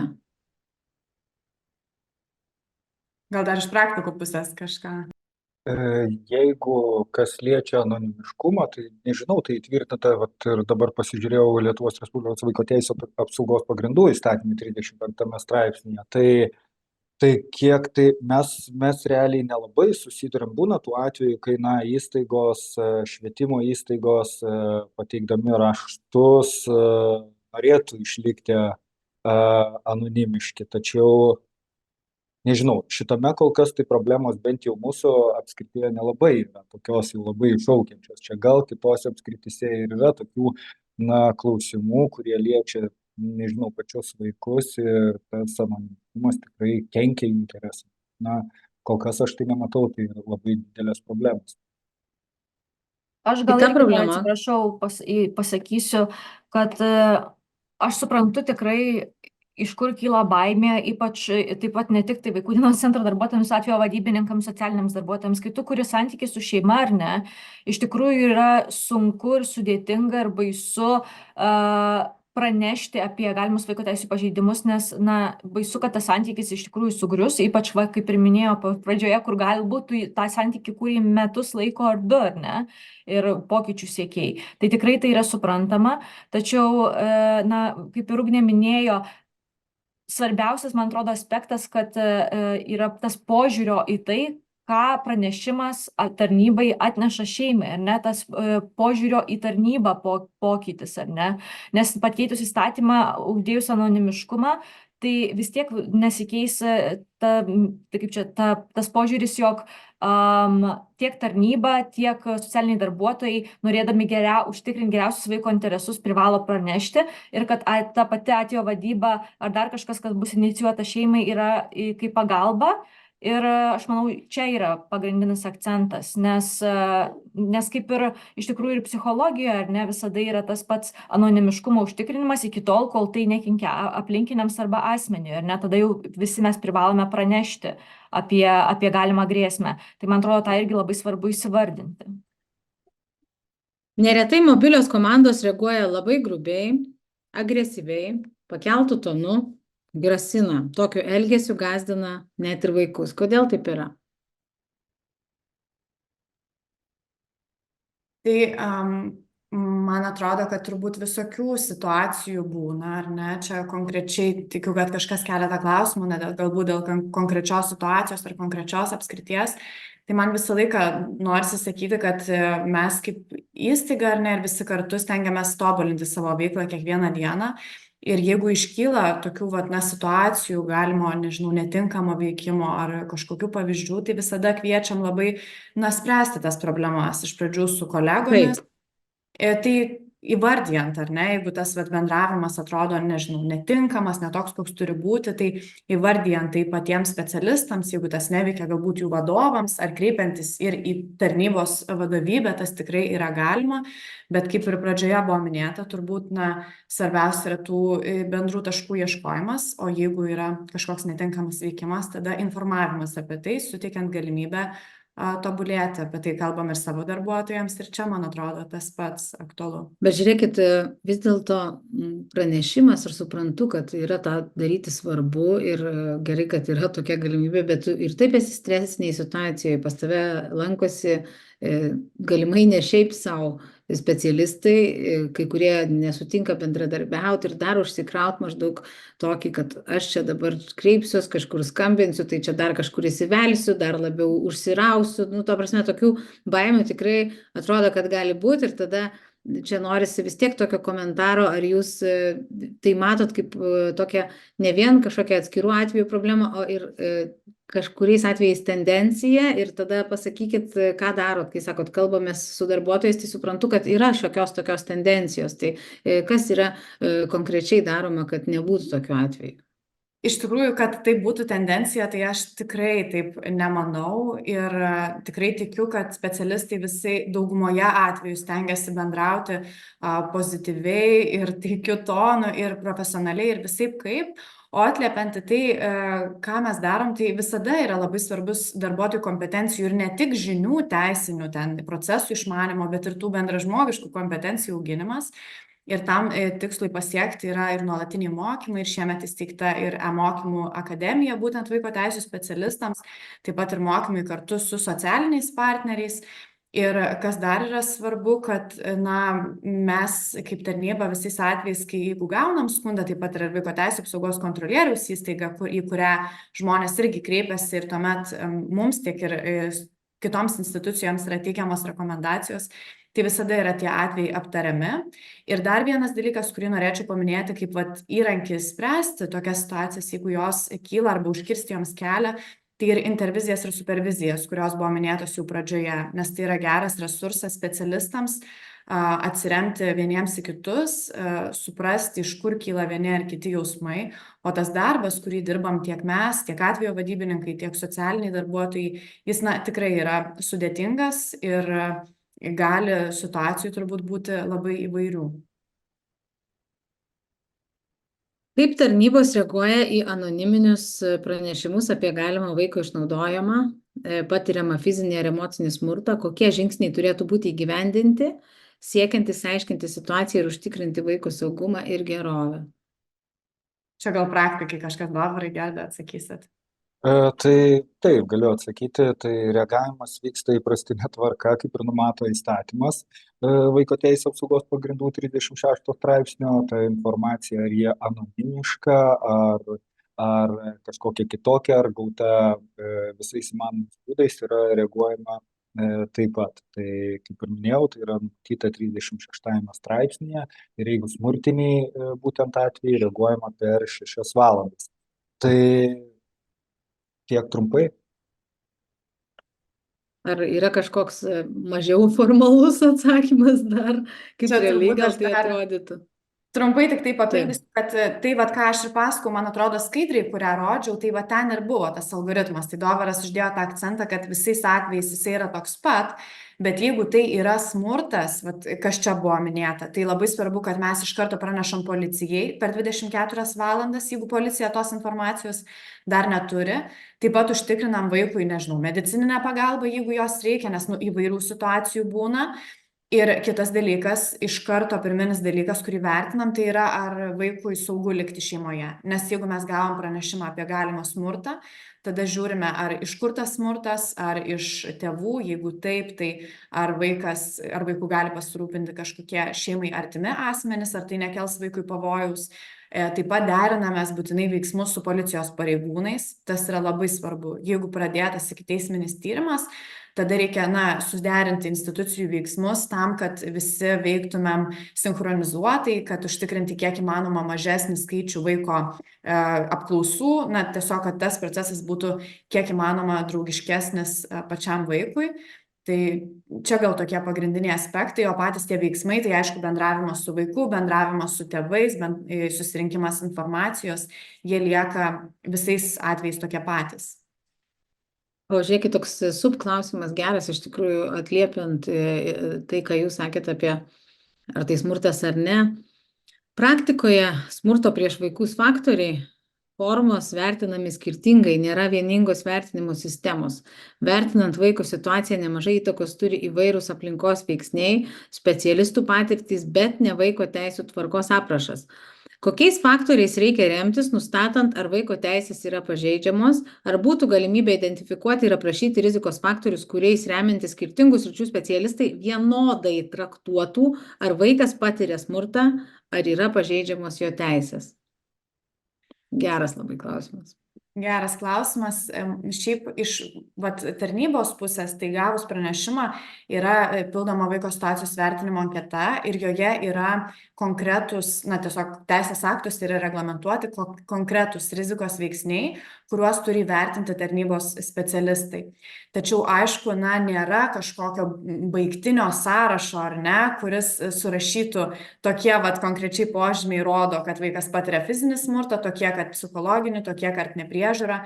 Yra teisės aktuose apibrėžimai, kas yra skirtingų formų smurtas, kaip jisai galbūt gali pasireikšti, tačiau tas nuolatinis kompetencijų kėlimas bendrai suprantant, čia turbūt labai atsiremiam į bendrą supratimą apie vaiko poreikius, jo raidą skirtingose amžiaus etapuose, ypatingai, pavyzdžiui, vertinant psichologinį smurtą, nepriežiūrą.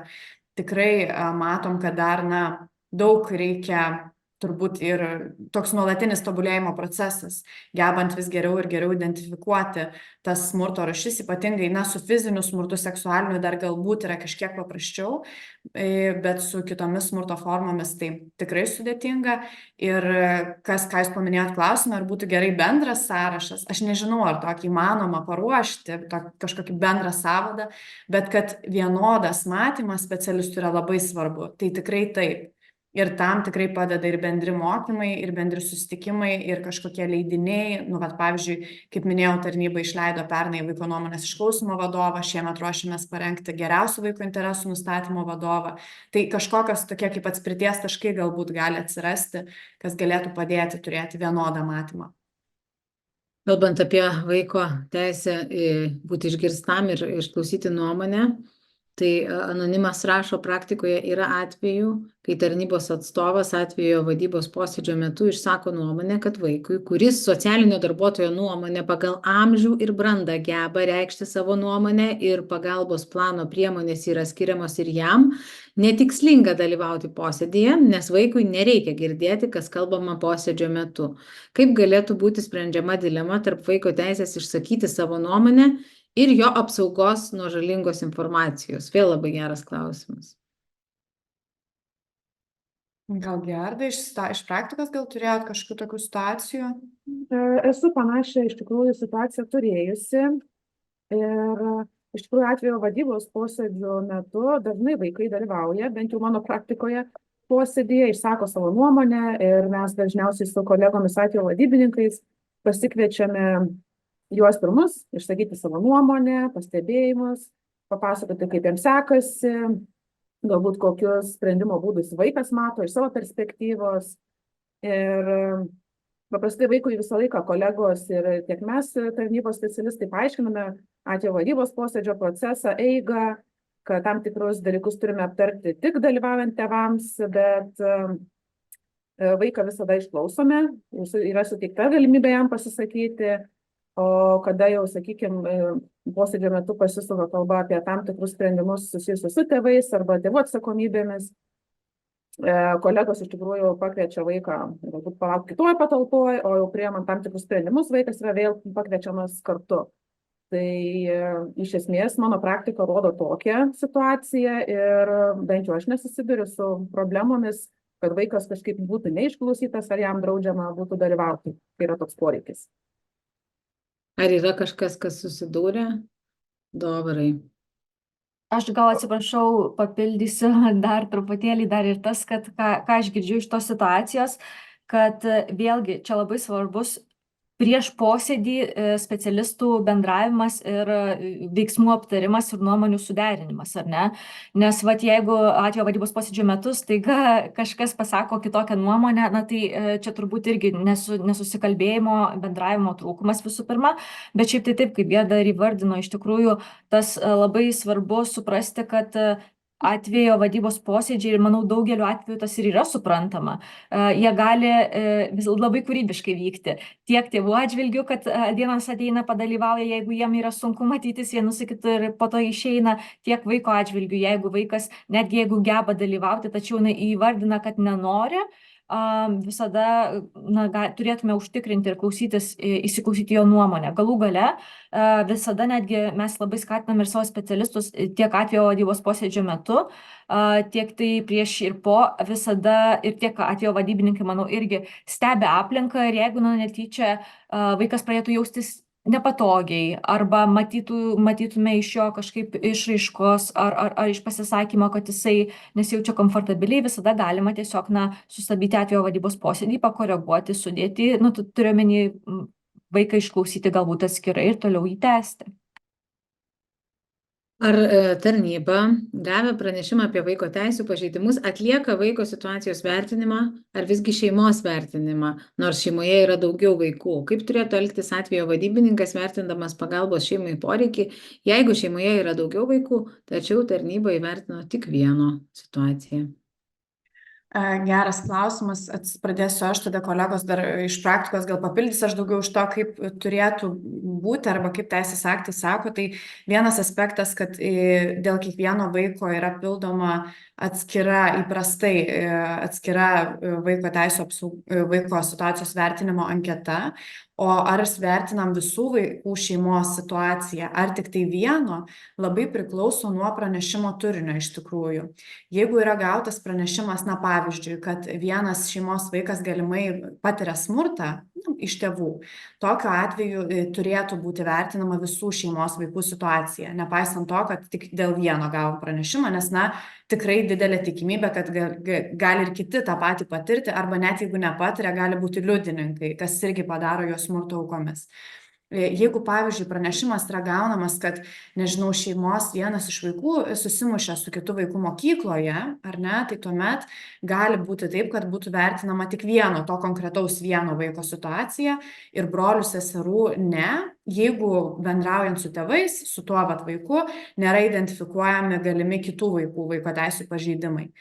Tai galimos ir tokios situacijos, kai visų šeimos vaikų situacijos būtų vertinamos, tiek ir tokios, kai būtų vieno vaiko situacija vertinama, ir tai labiausiai priklauso nuo būtent pranešimo nustatytų pažeidimų turinio. Čia gal dar kolegos iš praktikos, nežinau, turit kažką pridėti. Tai pilnai, Ugnė, atsakėt viską, tai sakau, labai priklauso nuo pažeidimo, nuo pranešimo turinio, tai gali būti tų įvairių situacijų, kai tikrai vertinama tik tai vieno vaiko situacija, sakykime, gali būti, kad vaiko teisų pažeidimas nesusijęs su įstatyminiais atstovais, tai gali būti ir su mokslu kažkas, tai, sakykime, su to vaiko situacija, tai gali būti ir kelių eismo taisyklių pažeidimas kažkoks, tai tikrai įvairių situacijų būna, tai vertinama vieno. O dėl smurto tai vienareikšmiškai. Taip, bet suprantu, kad nuasmenint mes turim ir tą darom čia, bet jeigu jums bekalbant kyla koks nors atvejis konkretus iš praktikos, tai būtų labai labai prasminga ir naudinga, galit keisti, nežinau, ten lytį, vardo iš vis galima tikrai nesakyti, bet kažkaip, jeigu dar konkrečiau pasakytumėm apie situacijas, tai man atrodo, mums būtų dar lengviau kalbėtis, tuo labiau, kad yra apie konkrečias irgi, aišku, nuasmenintas situacijas, aš suprantu, klausimai keliaujantis ir dažnai iš atvejo vadybininkų, turbūt ir socialinių darbuotojų, jų irgi patirties su bendradarbiavimo su tarnyba, aš juos ir cituosiu. Tarnybos specialistai atsitikus įvykių šeimoje vertina vaiko ir jo šeimos situaciją. Įvertinus situaciją, kiekvieną kartą siunčia kreipimąsi dėl atvejo vadybininko paskyrimo. Ar būtų galima, kad tarnybos specialistai įvertinę šeimos, su kuria jau dirba socialinis darbuotojas arba atvejo vadybininkas situaciją, tiesiog siųstų informaciją be kreipimosi paskirti atvejo vadybininką? Tai gal aš atsakysiu čia, žodžiu, taip, kaip jau ir minėjom pristatymo metu, tai pagal atvejo vadybos tvarkos aprašą, mes esame įpareigoti visais atvejais nustatę apsaugos arba pagalbos vaikui ir šeimai poreikį, inicijuoti atvejo vadybą, tai reiškia kreiptis į socialinių paslaugų įstaigą dėl atvejo vadybininko paskyrimo ir tas kreipimasis yra būtinas. Tačiau, kaip ir iš tikrųjų šitas klausimas buvo aptartas ir su socialinės apsaugos ir darbo ministerija ir vienintelė dabar išeitis iki atvejo vadybos tvarkos aprašo pakeitimo, tai tiesiog stengtis išvengti tokių situacijų, kai šeima galvoja, kad jiems bus taikoma dar viena atvejo vadyba, bus naujas atvejo vadybininkas, tai tiesiog informuoti tame rašte šeimą būtent būtent, kad tai nėra naujos atvejo vadybos inicijavimas, tiesiog mes privalom pagal įstatymą pakartotinai inicijuoti ir liks tas pats atvejo vadybininkas ir panašiai. Tai tiesiog suteikti daugiau informacijos. Bet kol kas dėja mes privalome būtent siūsti kreipimąsi kaip tokį. Gerai, bet žiūrėkit, kai jūs sakot pagal tvarkos aprašą, jūs patys irgi iš praktikos, pavyzdžiui, matytumėt prasmę tokiam siūlymui, koks yra pateiktas šitam klausime? Ar visgi tas tvarkos aprašas yra kažkoks nekintantis iš dangaus nuleistas daiktas, kuriuo ir turėtume visi būtinai vadovautis ir jo niekada nekeisti? Tai ne tik matom, bet ir šitas siūlymas jau buvo tarnybos teiktas Socialinės apsaugos ir darbo ministerijai, kadangi mūsų žiniomis planuojamas yra, kaip ir jau minėjo, ir kiti kolegos planuojamas atvejo vadybos aprašo keitimas. Tai šitas siūlymas tikrai yra teiktas ir labai tikimės, kad jį bus atsižvelgta kiek įmanoma labiau, bet va čia irgi reikia žiūrėti, aišku, suderinamumą ir su vaiko teisių apsaugos pagrindų įstatymu ir visa kita, tai tiesiog į viską reikia atsižvelgti, bet tikėkime, kad kažkada bus pakeista. Tai mūsų pozicija yra tikrai, kad kuo mažiau būtų biurokratijos ir kad kažkada tai būtų pakeitimai. Ar reikalinga specialistams, VTAS specialistams, prieš atvejo vadybos posėdį apklausti vaiką, jeigu vaikas geba išreikšti savo nuomonę ir nori dalyvauti atvejo vadybos posėdėje, kuriame tą savo nuomonę ir pareikš? Kitaip tariant, aš suprantu, kad ar reikia, kad 2 kartus tas vaikas būtų apklausiamas? Ir prieš posėdį ir jame. Aš gal galėčiau trumpai atsakyti, tai manau, kad ne. Iš tikrųjų visą laiką su kolegomis bendradarbiaujame, atsižvelgiame į situaciją konkrečią. Tai, sakykime, jeigu vaikas išreiškia norą dalyvauti ir dalyvaus posėdėje, tai jo nuomonę visada išklausome ir tikrai 2 kartus nuomonės išklausyti ir neprašome. Tai jeigu jis pats išreiškia norą dalyvauti. Tai čia yra labai panašus klausimas susijęs, tiksliau, VTAS, tai čia vaiko teisių apsaugos specialistai, ar ne? Skyriaus specialistai apklausia vaiką tėvams nedalyvaujant, o vaiko išsakyta nuomonė surašoma vaiko situacijos vertinimo anketoje, su kuria vaiko įstatyminiai atstovai supažindinami pasirašytinai. Vaiko įstatyminiai atstovai, tai kitaip tariant, žmogiškai gali būti, pavyzdžiui, tėvai, ar ne? Globėjai. Dažniausiai vaiko nuomonė dar kartą pagarsinama atvejo vadybos posėdžio metu tėvams girdint. Ar taip nėra prarandamas vaiko pasitikėjimas specialistais ir neiššaukiama neigiama tėvų reakcija į vaiką, kai vaiko nuomonė būna neigiama? Labai svarbus klausimas, tikrai džiaugiuosi, kad jis yra. Pabandysiu atsakyti į jį taip iš pradžių iš kaip tos teisinės pusės ir po to truputėlį dar iš praktinės, nes šitą problemą arba klausimą tikrai matom. Mūsų specialistai lygiai taip pat jį kelia ir mes patys nuolat apie tai diskutuojam. Ir iš tikrųjų yra taip, kad specialistai vertindami vaiko situaciją išties turi tą kaip pareigą užrašyti vaiko nuomonę būtent vaiko situacijos vertinimo anketoje. Ir vaiko nuomonė dažniausiai yra tas pagrindinis šaltinis, iš kurio yra gaunama informacija apie tai, kokios yra rizikos šeimoje, kokie yra apsaugos veiksniai ir tuo remiantis yra priimami sprendimai būtent dėl to, ko reikia šeimai. Todėl tas vaiko nuomonės užrašymas ir tėvų galimybė su ją susipažinti gali būti ribojama labiau išskirtiniais atvejais.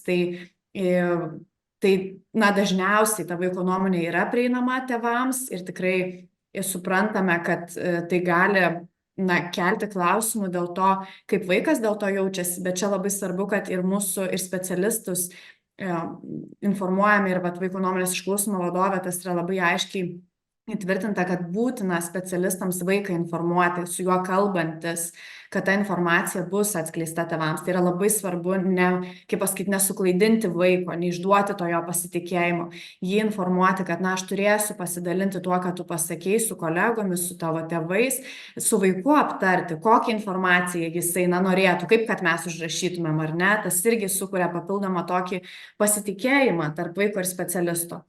O pačiais sudėtingiausiais atvejais, pavyzdžiui, kai kalbame apie sunkų fizinį smurtą arba galimą seksualinį smurtą šeimoje, tai būna tokių situacijų, kad tarnybos specialistai priima sprendimą vaiko nuomonę pildyti atskirame akte, jos netraukti į vaiko situacijos vertinimo anketą ir tėvams neteikti, būtent tol, kol nebus priimti ikiteisminio tyrimo sprendimai. Tai reiškia, kad, tokiu būdu yra apsaugoma ta vaiko nuomonė ir ji nerodoma tėvams, tuomet, kai, jie galimai ir yra tie nusikaltimą prieš vaiką padarę asmenys.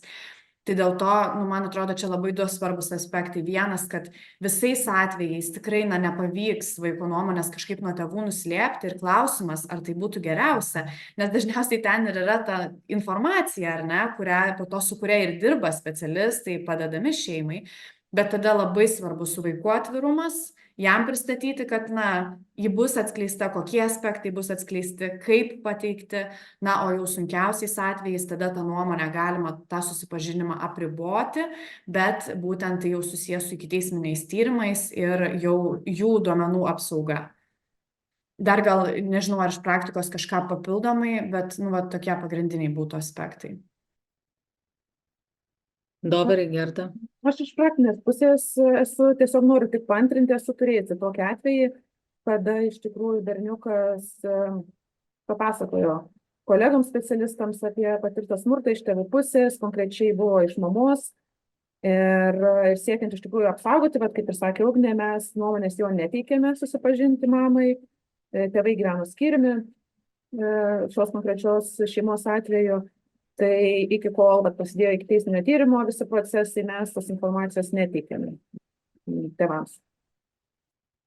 Ar vaikas, kuriam 16 metų ir kuris dalyvauja atvejo vadybos posėdėje, turi prisiimti įsipareigojimus pasirašant? Ar pagalbos šeimai plane įsipareigojimus prisiima tik pilnamečiai šeimos nariai? Sudėtingas klausimas, tikriausiai. Koks čia dalinis civilinis veiksnumas, ar ne, tai gal ir galėtų. Čia gal daugiau atsakytų atvejo vadyba iš tos pusės, jų reglamentuoti gal kažkokią vidinės tvarkos. Aha, Tai čia sakot, kad vidinės tvarkos, ar ne, čia ne?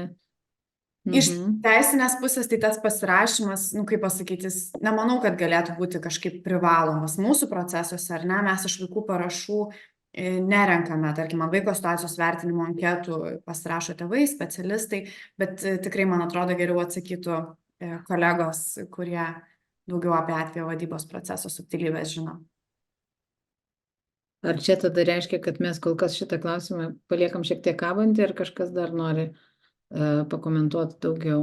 Gal raštu tada reikia šitą klausimą jums adresuoti? Klausimus, kuriuos, man atrodo, mes pasiliksim, nes nespėjom, pavyzdžiui, ar ne? Tai vis tiek jų tokia bazė kažkur pasiliksim ir jie pasieks tarnybą, tai tada jau, jeigu jūs juos galėsite atsakyti pasikonsultuodami su kolegom arba kažkokį kitą būdą pasirinkti juos atsakyti, tai tas irgi bus, man atrodo, labai svarbu. Toks tas bendradarbiavimas dar instrumentaliau tada būtų tęsiamas. Tai apie šitą momentą 16 metų pasirašymas pasakėm tiek, kiek žinoma, teisingai suprantu. Taip, tai tada gerai, žiūrėk. Kitam kartui. Aš neturiu omeny raštu pateikti tos atsakymus. Gerai, dabar žiūrėkit. Praktikoje pasitaiko, kad vaiko teisių apsaugos tarnybos darbuotojas reikalauja iš socialinių darbuotojų ar atvejo vadybininko pateikti informaciją apie apsilankymo šeimose skaičių, poreikio vertinimo terminus ir kitokios informacijos apie socialinio darbuotojo darbą su šeima ir panašiai. Čia turbūt klausimas, sakykime, taip iš teisinės pusės, ar tokios informacijos reikalavimas apskritai yra teisėtas ir tada jau toks labiau tokia softinė gal jo dalis, ar jis netrukdo abiejų pusių bendradarbiavimui? Galiu truputį pakomentuoti, nes mes tikrai esam daug prašymų informacijos, būtent suteikti ir socialinio darbuotojo, būtent apie eigą darbo, apie atvejo prašymus, nes tai yra labai naudinga ir reikalinga informacija, kuri būtų naudojama būtent kreipiantis į teismą dėl, sakykime, dėl vaiko paėmimo iš šeimos ar, sakykime, dėl valdžios ribojimų tėvų. Tai tikrai ta informacija yra reikalinga ir mes jokių kažkokių tai tokių konfrontacijos tarp to, kad gauti tą informaciją ir ar ją turėtų suteikti, niekados nebuvo tarp socialinių partnerių. Dar kas nors? Aš gal tik papildyti norėčiau iš tikrųjų, kad tas prašymas neturėtų galbūt traktuojamas ar suprantamas kaip kažkokios kontrolės požymis, tikrai ne. Vat kaip ir sakė Dovaras, kada kreipiamės į teismą dėl, sakykime, vaiko paėmimo iš šeimos, tai kas yra jau savaime kraštutinė priemonė. Tai reikalinga iš tikrųjų ir mums matyti, sakykime, ir teikiant teismui dokumentus, kad buvo pagalba šeimai ir visos priemonės, galimybės buvo išnaudotos, sakykime, ar kas padėjo, kas nepadėjo, kaip intensyviai buvo teikiamas darbas. Tai, kaip ir sakė Doras, pamatyti tą platesnį vaizdą ir situaciją šeimos. Tai tikrai nesinorėtų, kad kolegos kažkaip kitaip interpretuotų tai. Ir kiek kas liečia mano praktiką, tai irgi noriu tik paantrinti, kad kažkokių problemų ar nesusipratimų nėra tekę turėti paprastai su kolegomis. Čia yra tikrai sudėtingų potemių. Pastebima, kad dažnai vaiko situacijos vertiname pateikiama klaidinga, faktų netitinkanti, iškraipyta vaikų nuomonė.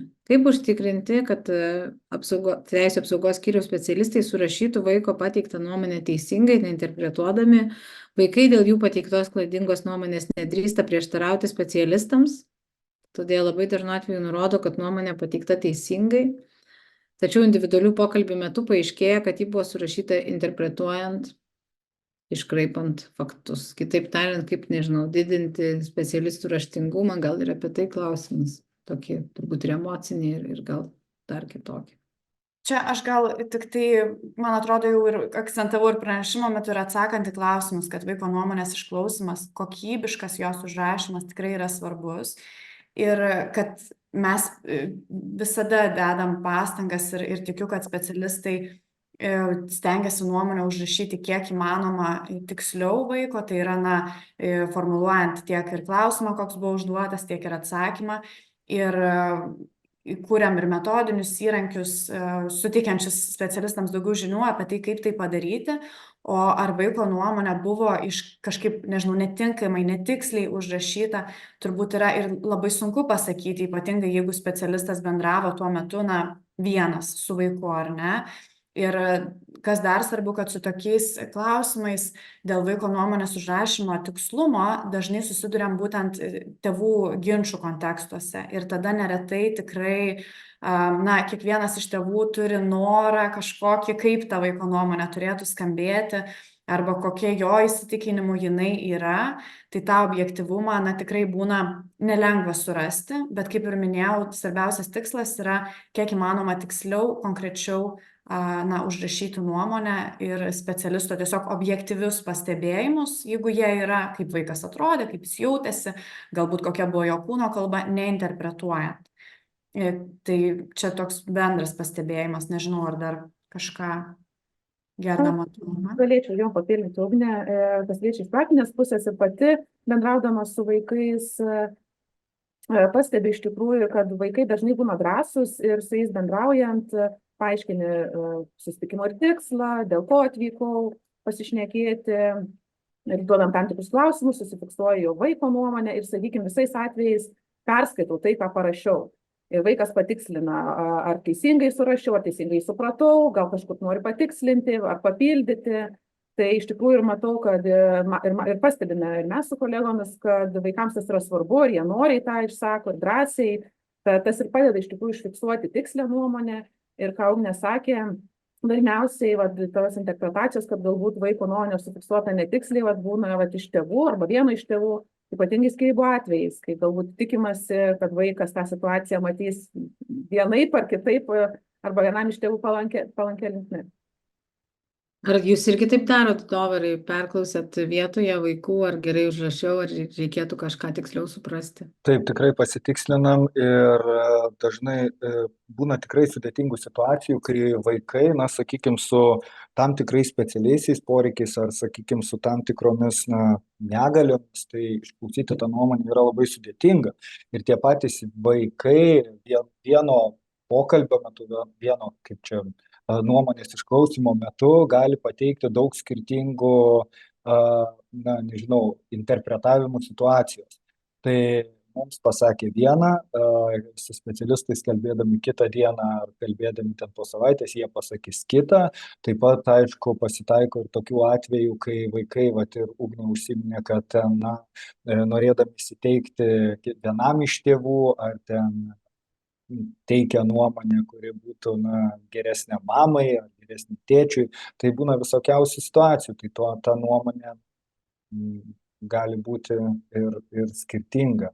Bet, kaip ir sakė Ugnė, irgi paantrinsiu, kad bandoma kuo tiksliau, kuo geriau, pakartojant tos klausimus, užduoti tinkamus klausimus ir tą informaciją užrašyti kuo aiškesnė. Taip. Kokiais atvejais tarnyba ginant nepilnamečių vaikų teisės ir teisėtus interesus pradeda administracinių nusižengimų teiseną ir atlieka tyrimą tėvų atžvilgiu? Ar administracinių nusižengimų teisena yra taikoma, kai neužtikrinamos vaiko teisės bendrauti su skyrium gyvenančiu tėvu ar mama? Tai yra, kai teismo sprendimu nustatyta bendravimo tvarka, o tėvai jos nevykdo. Atsakysiu aš į šitą klausimą. Taip, tarnyba turi tą teisę, yra viena iš institucijų galinti taikyti tėvams atsakomybę už netinkamą tėvų valdžios vykdymą. Tai mes matom kaip tokią, kaip čia pasakyti, kraštutinę arba tikrai ne pirmą priemonę, kurios tarnyba imasi, jeigu yra kažkokie sunkumai šeimoje. Tačiau tarnyba atsakomybę tėvams taiko ir pasitaiko ir atveju, kai jinai yra taikoma ir už bendravimo, neleidimą, tarkim, vaikui bendrauti su vienu iš tėvų arba pažeidimą tvarkų, tada, kai tai daro neigiamą poveikį vaikui. Tai tokių procesų, tokių sprendimų tarnybos yra, tačiau čia norėčiau pasakyti, kad ta atsakomybė, kuri yra taikoma tėvams, tai yra pirmą kartą visais atvejais įspėjimas, nes taip teisės aktas sako, antrą kartą taikant atsakomybę jau yra galimos baudos, tai nėra kažkokia labai, kaip čia pasakyti, dažniausiai tai nėra labai situaciją keičianti priemonė. Ir pavyzdžiui, bendravimo tvarkų nesilaikymo atvejais kartais būna, kad šeimai tas sudrausmina, kaip čia tai pasakius, kai jau neišeina kitaip ar ne, bet dažnai vis dėlto problemos slypi giliau ir reikia tokių kompleksinių paslaugų ar, nežinau, konsultacijų tėvams tam, kad ta situacija gerėtų. Ir ta kažkoks atsakomybės pritaikymas, įspėjimo paskirimas situacijos iš esmės nepakeičia. Bet tarnyba tą teisę turi ir tai daro tada, kai tam yra pagrindai. Yra pora klausimų susijusių su būstų gyvenimo sąlygų užtikrinimu. Jeigu teisių apsaugos skyriaus specialistai nurodo, kad vaikų gyvenamoji aplinka nėra tinkama jiems gyventi ir tai gali būti tik laikinas būstas, kiek laiko gali tęstis gyvenimas tokiam laikinajam būste. Ir susijęs klausimas, aš suprantu, kad čia du skirtingi, bet jie abu yra apie būstą. Tai kiek gali tęstis, jeigu tai yra laikina, užsidėkim pirštą. Ir ar tai nėra vaiko teisių pažeidimas, jeigu vaikas gyvena namuose, kuriuose nėra elektros, komunalinių patogumų ir vaiko asmeninės erdvės. Vaiko teisės šeimoje lankėsi ir įvertino, kad sąlygos tinkamos gyventi vaikui. Tai ar tai nėra pažeidimas visgi jūsų nuomonė? Tai vėlgi priklauso nuo tam tikros situacijos. Tai jeigu vaikui užtikrinamos bent minimalios kažkokios, tai, nežinau, tos buities sąlygos ar ne, ir ateityje dar netgi planuojama būtent kažkur tai persikelti į geresnės sąlygas, tai nemanyčiau, kad tai būtų kažkas tai tokio labai blogo. O kiek gali tai tęstis, tai tokių terminų tikrai nėra nustatyta ir numatyta. Tai vėlgi priklauso, jeigu šeimai yra teikiamos paslaugos, tai ir socialinis darbuotojas matys tą situaciją šeimoje, ar jį keičiasi, ar tikrai yra daroma kažkas tai, kad pagerinti būtent šitas sąlygas, ar būtent kažkas tai daroma, kad persikelti į kitas sąlygas, kurios daugiau atitiktų vaiko interesus negu esamas. Tai va, tai Tai gerai, tai girdžiu, aš pirmų klausimų, arba pirmų tą, kurį jūs atsakėt pirmą, ar teisingai suprantu, kad jūs sakot, kad ir ten, nežinau, ar porą savaičių, ar porą mėnesių be elektros vaikui pagyvent kaip ir visai nieko, jeigu ateityje žadama yra, kad persikels kažkur kitur. Tai sakau, koks, kaip išreikšti, tai tikriausiai geriau jam būti su tėvais toje aplinkoje, ar ne, negu būti paimtam iš šeimos. Tai reikėtų atsižvelgti, sakau, į situaciją ir tas, Reikia lyginimo būdu, ar ne, irgi tam tą tikras vertinti. sąlygas, ar tikrai jos yra tokios neigiamos, negeros, kad tikrai reikėtų vaiką imti iš šeimos arba, žinau, papildomų kažkokių intervencijų ar, sakykime, kažkokių tai sprendimų kardinalių, kad nežinau, kad tikrai jie būtų adekvatus. Galiu šiek Supratom, Gerda, gal jūs turėjus panašų atvejį? Noriu papildyti Dovarą, iš tikrųjų esu turėjusi vieną atvejį, kada atvykus į šeimą, iš tikrųjų ir pastebėjom, kad šeima, 4 berods asmenų šeima glaudžiasi vieno kambario bute ir iš tikrųjų tos vietos ten tikrai buvo labai nedaug, bet ir susitikimo metu bendraujant ir su vaikais ir tėvais, šeima iš tikrųjų sakė, kad jie ir patys suvokė ir racionaliai, objektyviai vertino tą situaciją, kad tos būsto sąlygos gal nėra pačios tinkamiausios, bet jie iš tikrųjų tame pačiame name ir net laiptinėje gretimos durys priešais esančios parodė, iš tikrųjų nusivedė, parodė kitą savo būstą, kurį baigė remontuoti, ten tiesiog trūko kelių baldų, ir ten iš esmės savaitės 2 klausimas ir jie tiesiog perės gyventi tenai, kurioje jau 3 kambarių butas. Tai iš esmės pritarčiau Dovarui, kad šiuo konkrečiu atveju tai tikrai nebuvo pati blogiausia situacija šeimai pabaigti, tiesiog išlaukti ir tvarkytis namus ir tiesiog negu paimti ir vaikus atskirti nuo šeimos dėl tiesiog tokios situacijos. Tai manau, čia labai individualu. Gerai, dabar turim dar klausimų, žinot apie ką? Iš esmės šiek tiek palėtėt, bet dar užtvirtinant, vertinant vaiko situaciją, kaip yra užtikrinamas tikslus gautos informacijos ir duomenų užfiksavimas. Tai čia mes tai, ką kalbėjom apie persiklausimus, ar ne, toks gal tiesiausias kelias atsakyti, ar vaikas supažindinamas su jo pateiktos informacijos aprašymu, dokumentavimu, tai dabar jau galima atsakyti, kad bent jau tie specialistai, kurie yra čia, sako, kad tą užtikrina ir kad tiki, kad taip turėtų daryti visi, ar ne? Tai tokį klausimą jau atsakėm. Apie laikinumą irgi atsakėm, apie laikiną būstą. Ir dabar toks įdomesnis, kurio nebuvo, nuo kokio amžiaus vaikas, kurio šeimai taikoma atvejo vadyba, privalo lankyti ugdymo įstaigą, jeigu vaiko tėvams buvo sudarytos sąlygos, kad jų vaikas lankytų įstaigą, tačiau tėvai atsisako, nurodydami, kad jie vaiką nori ugdyti būtent tam tikroje ugdymo įstaigoje, kurioje neaišku, kada atsiras galimybė ugdytis. Ar taip nėra pažeidžiamas vaiko teisės? Čia labai konkretu, šiaip irgi geras, sudėtingas atvejis. Aš nežinau, Dovarai, gal turit kažką iš praktikos, ar daugiau gal kažkokią situaciją? Tai jo, tai yra buvę tikrai tokių dalykų, kai netgi ir švietimo įstatymų yra numatyta, kad socialinė rizika patiriantys vaikai, jeigu nusprendžiama, kad jam yra privalomas tas ikimokyklinis ugdymas, tai jisai ir turi būti vykdomas, ar ne, nes reiškia specialistai taip nustatė. Tai aš manyčiau, kad tikrai tai būtų galima identifikuoti kaip galima vaiko teisų pažeidimą.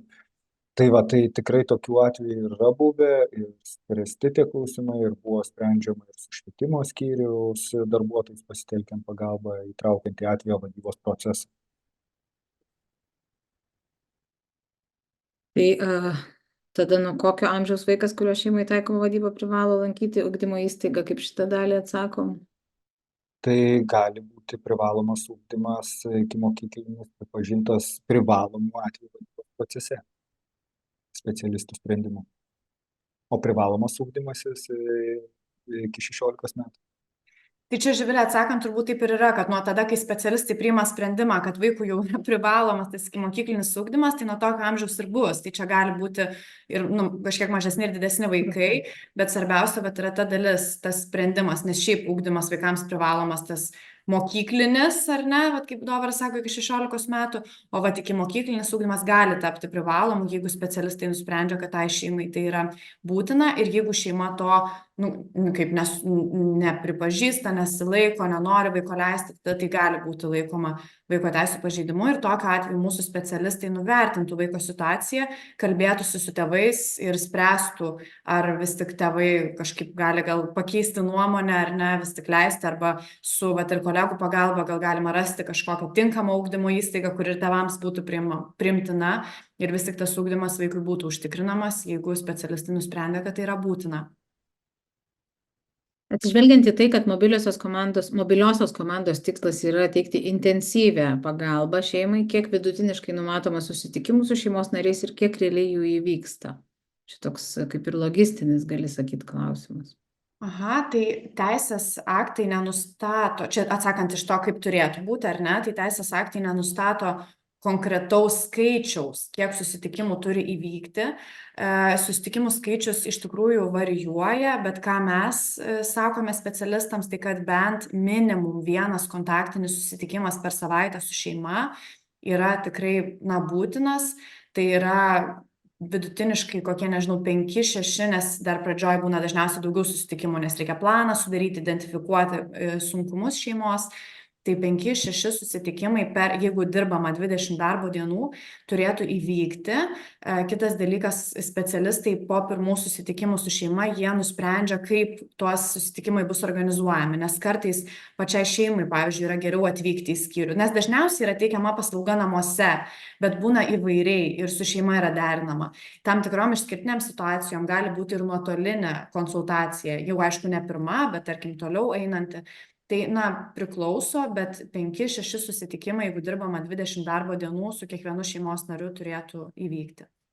Tai kaip paminėjot nuotolinius, suvokiau, kad yra vienas toks irgi, sakykime, susijęs klausimas, kiek vaiko teisų specialistai neapsilankė šeimos namuose, motyvuodami, kad situacija vyko ne vaiko namų aplinkoje, tai kaip ir kitkas, bet vis tiek ne namų aplinka, gali tikslingai įvertinti realią situaciją, ar tokiu būdu nėra permetama atsakomybė pilnai įvertinti šeimos situaciją atvejo vadybininkui. Tai vėlgi numato būtent Vaiko teisių apsaugos pagrindų įstatymas reagavimo straipsnis, tas 36 straipsnis. Tai specialistai turi pagal poreikį įvertinti tą aplinką, bent jau taip numato įstatymas. Tai žiūrint vėlgi, kokia pranešimo yra, koks pranešimo turinys. Ir ar šeima iš vis yra žinoma tarnybai ir ar reikalinga tas vykimas į būtent gyvenamąją vietą. Trumpai. Gerai, žiūrėkit, dabar liko keli klausimai, laiko liko nebedaug, tai aš pabandysiu, kokias, sakykime, turim grubiai 8 minutės, tai ką aš pabandysiu padaryti, nes ir taip jau šiek tiek užtęsiam, tai pabandysiu vieną klausimą paskaityti ir tada tik vienam duodu specialistui atsakyti, kad būtumėm bent kažkiek atsakę, kad būtų galima užsikabinti ir paskui pratęsti diskusijas kitose formatuose. Tai šitas ilgas labai. Kas yra ISGP?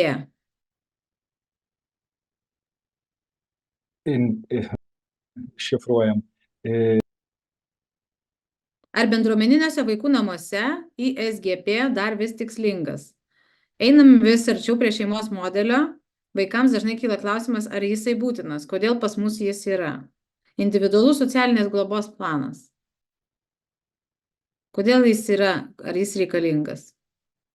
Individualus socialinės globos planas. Kas šitą paims? Nebūčiau kompetitingas atsakyti, bet jisai tikrai yra reikalingas fiksuojant visgi su vaiku, su globojam vaiku susijusią situaciją. Šitą gal klausimą galėsim, jeigu ką, prie tų, kur atsakysim vėliau, nes čia labai specifinis klausimas, tai aš irgi norėčiau kolegų, kurie daugiau su globa dirba, kad pakonsultuotų. Gerai. Kokia jūsų nuomonė apie vaiko pakartotinius vaiko situacijos vertinimus? Pavyzdžiui, 1 metų laikotarpiu 12 ir daugiau su skirtingais vaiko teisų specialistais. Tėvai konfliktuoja tarpusavyje, tačiau vaiko atstovas, su kuriuo gyvena vaikas, priima pagalbą ir yra linkęs bendradarbiauti. Tarp žinybinių susitikimų metu specialistai tarsi sutarė, kad situacijos vertinimai yra antrinė trauma vaikui. Tačiau vėl gavus pranešimą iš nebendradarbiaujančios su pagalbos specialistais pusės ir vėl vertinama vaiko situacija. Apie nebendradarbiavimą SPC tarnyba informuoti raštu atsisako, tačiau tą įvardyja tarp žinybinių susitikimų metu, kuriuose dalyvauja ir tarnybos specialistai. Tai tikrai neretas ir ne vienintelis atvejis, kokių priemonių tarnyba turėtų imtis šiais atvejais. Aš gal galiu trumpai tiesiog pasidalinti. Iš tikrųjų tikrai būna tokių situacijų, dėja jų yra nemažai, kada, sakykime, gaunama daug pranešimų iš skyriumi gyvenančio tėčio ar mamos dėl tam tikrų pažeidimų apie vaiko atžvilgiu. Ir iš tikrųjų skyriaus specialistai gali priimti sprendimą, sakykime, vaiko nuomonės papildomai ir neišklausyti tam tikrais atvejais, atsižvelgiant į raidą, amžių, brandą ir kitas aplinkybės. Tad tikrai ir mano praktikoje yra buvę tokių atvejų, kada, sakykime, dėl tų pačių aplinkybių vaikas nebuvo antrą kartą išklausytas, nes pranešimas iš esmės aplinkybės kartojasi ir tuo labiau, kad ne per seniausiai buvo dėl to išklausyta vaiko nuomonė. Tai mes daugiau tada dėmesio telkiame tėvų nuomonės išklausyti, išakcentuoti tam tikrus momentus, kas jiems atrodo svarbu. Ir vaiko situacijos vertinimo anketoje visada tą argumentuotai išfiksuojame, dėl ko vaiko nuomonė šį kartą nebuvo išklausyta. Bet taip, jeigu taip apibendrinant, tokiu atveju dėja būna. Aš čia tik trumpą papildymą, kad vaiko situacijos vertinimą mes turim atlikti teisės aktų nuostatom vadovaujantis kas kartą gavę pranešimą, jeigu tai yra bent kažkiek naujos informacijos, bet Gerda atsakė dėl tos vaiko neįtraukimo dalies. Kokios alternatyvios priemonės ar galimybės galėtų būti įtrauktos į vaiko teisų apsaugos procesą, kad būtų atsižvelgta į vaiko asmenybės raidą ir individualius poreikius? Tai žiūrėkit, čia toks kaip ir bendresnis klausimas ir aš truputėlį dar jį praplėsiu arba tiksliau pridėsiu kitą klausimą, kad mes pabaigoje pasvarstytumėm ir pasakytumėm iš jūsų perspektyvos, kokių pokyčių norisi. Gal galite konkrečiai įvardyti, kokių pakeitimų norite šitame atvejo vadybos tvarkos apraše ir kaip šitas aprašas gali daryti įtaką tarnybos darbuotojų atliekamoms funkcijoms ir veiklai. Gal galit pasidalyti, kokius konkrečius pasiūlymus tarnyba pateikė. Tai kiekvienas čia jau pasakykit po dalyką, kurį jums atrodo iš praktikos, iš, nežinau, kitų šalių patirties, iš to, kaip žmogiškai tai kažkaip jaučiasi. Ką reikėtų vis dėlto šitam apraše pakeisti? Kas jums palengvintų kasdienį darbą? Tai galiu gal aš pradėti, tai tas aspektas, kuris buvo minėtas jau dėl neinicijavimo kiekvieną kartą iš naujo, šitas aspektas yra labai svarbus ir man atrodo jisai palengvintų tiek mūsų, tiek ir partnerių bendradarbiavimą. Kiti? Gerda? Geras klausimas. Iš tikrųjų, iš esmės dabar taip šiuo konkrečiu momentu nežinau net ką atsakyti. Iš esmės, turbūt pritarčiau Ugnei, nes kaip ir šnekėjom prieš tai, tas inicijavimas atvejo vadybos, tai tikrai palengvintų darbą, jeigu to nereiktų daryti, ypatingai kai jau yra atvejo vadyba taikoma šeimai. Bet dar beklausom kolegų, gal šaus mintis papildysiu. Eirida? Aš galbūt sakyčiau, tai čia aišku vėlgi, kaip ir jau sakiau, minėjau, su FTAP reiktų derinti, bet tas iš tikrųjų labai skaudita tema, tas užburto rato tema, kai šeima atsisako atvejo vadybos, nei vėl pakartotinai inicijuojama ir tada ir ratas sukasi ir sukasi ne vieną kartą. Tai čia irgi reiktų sprendimui šitam daug įvairių turbūt pakeitimų, tačiau man atrodo būtų labai svarbus ir tikrai kažkokius galbūt įrankius turėti, kad tokių situacijų nebūtų, irgi būtų labai svarbu. Dovari? Tai irgi pritarčiau kolegų nuomonėm, išsakytom. Airida palėtė labai gerą temą, kartais tikrai susidurėm su tokiom situacijom, kad nėra išeities ir sukam tą ratą ir vis tiek situacija nesikeičia, viskas kartojasi, vėl vertinam, vėl grįžtame į pradinę tašką. Tai o šiaip tai reikėtų pasižiūrėti labai, plačiau, atidžiau, sutelkiant ir specialistus, kurie būtent reaguoja, dalyvauja atvejo vadybos posėdžiuose, tai tikrai turėtų minčių, ką būtų galima keisti, supaprastinti, ar ko nedaryti, ar daryti. Aš dar tik labai trumpą vieną dalyką, šiaip tarnybos siūlymai yra pateikti ministerijai ir kai bus oficialūs derinimai, tai aišku galėsim ir matyti visi su partneriais vieni kitų pateiktus siūlymus. Dar tik svarbus ir tas informacijos keitimasis, kuris jau buvo truputėlį minėtas, kad tarnybai tikrai mes matom tą poreikį galėti informaciją visą be apribojimo teikti atvejo vadybininkų socialiniam darbuotojui apie šeimą, nes dabar mes tą informaciją galim teikti tik įvertinę vaiko situaciją arba atvejo vadybos posėdžio metu. Tai visokių sprendimo sprendimą, aišku, specialistai suranda, ar ne, bet tiesiog palengvintų, manau, abiejų pusių gyvenimą tas, neribojamas visiškai informacijos dalinimasis tarp specialistų dirbančių su šeima. Bet aš tikiu, kad tikrai tuos pastebėjimus bus atsižvelgta ir tikrai tas bendradarbiavimas su ministerija vyksta, pasiūlymai yra teikiami ir tikiu, kad tiek iš mūsų, tiek iš partnerių pusės bus tie pokyčiai įgyvendinti. Ačiū. Kiek iš tikrųjų vyksta tas bendradarbiavimas ir kokių jūs matytumėt pokyčių poreikį, noriu klausti Jūratės Tamašauskienės, kuri, priminsiu, yra Lietuvos socialinių darbuotojų asociacijos prezidentė, kuri irgi savotiškai atlieps tai, ką girdėjo ir padės apibendrinti mums ir keliauti jau visiškai prie pabaigos apie tai, ką čia šiandien išgirdom. Jūratė, tai žodis dabar jums.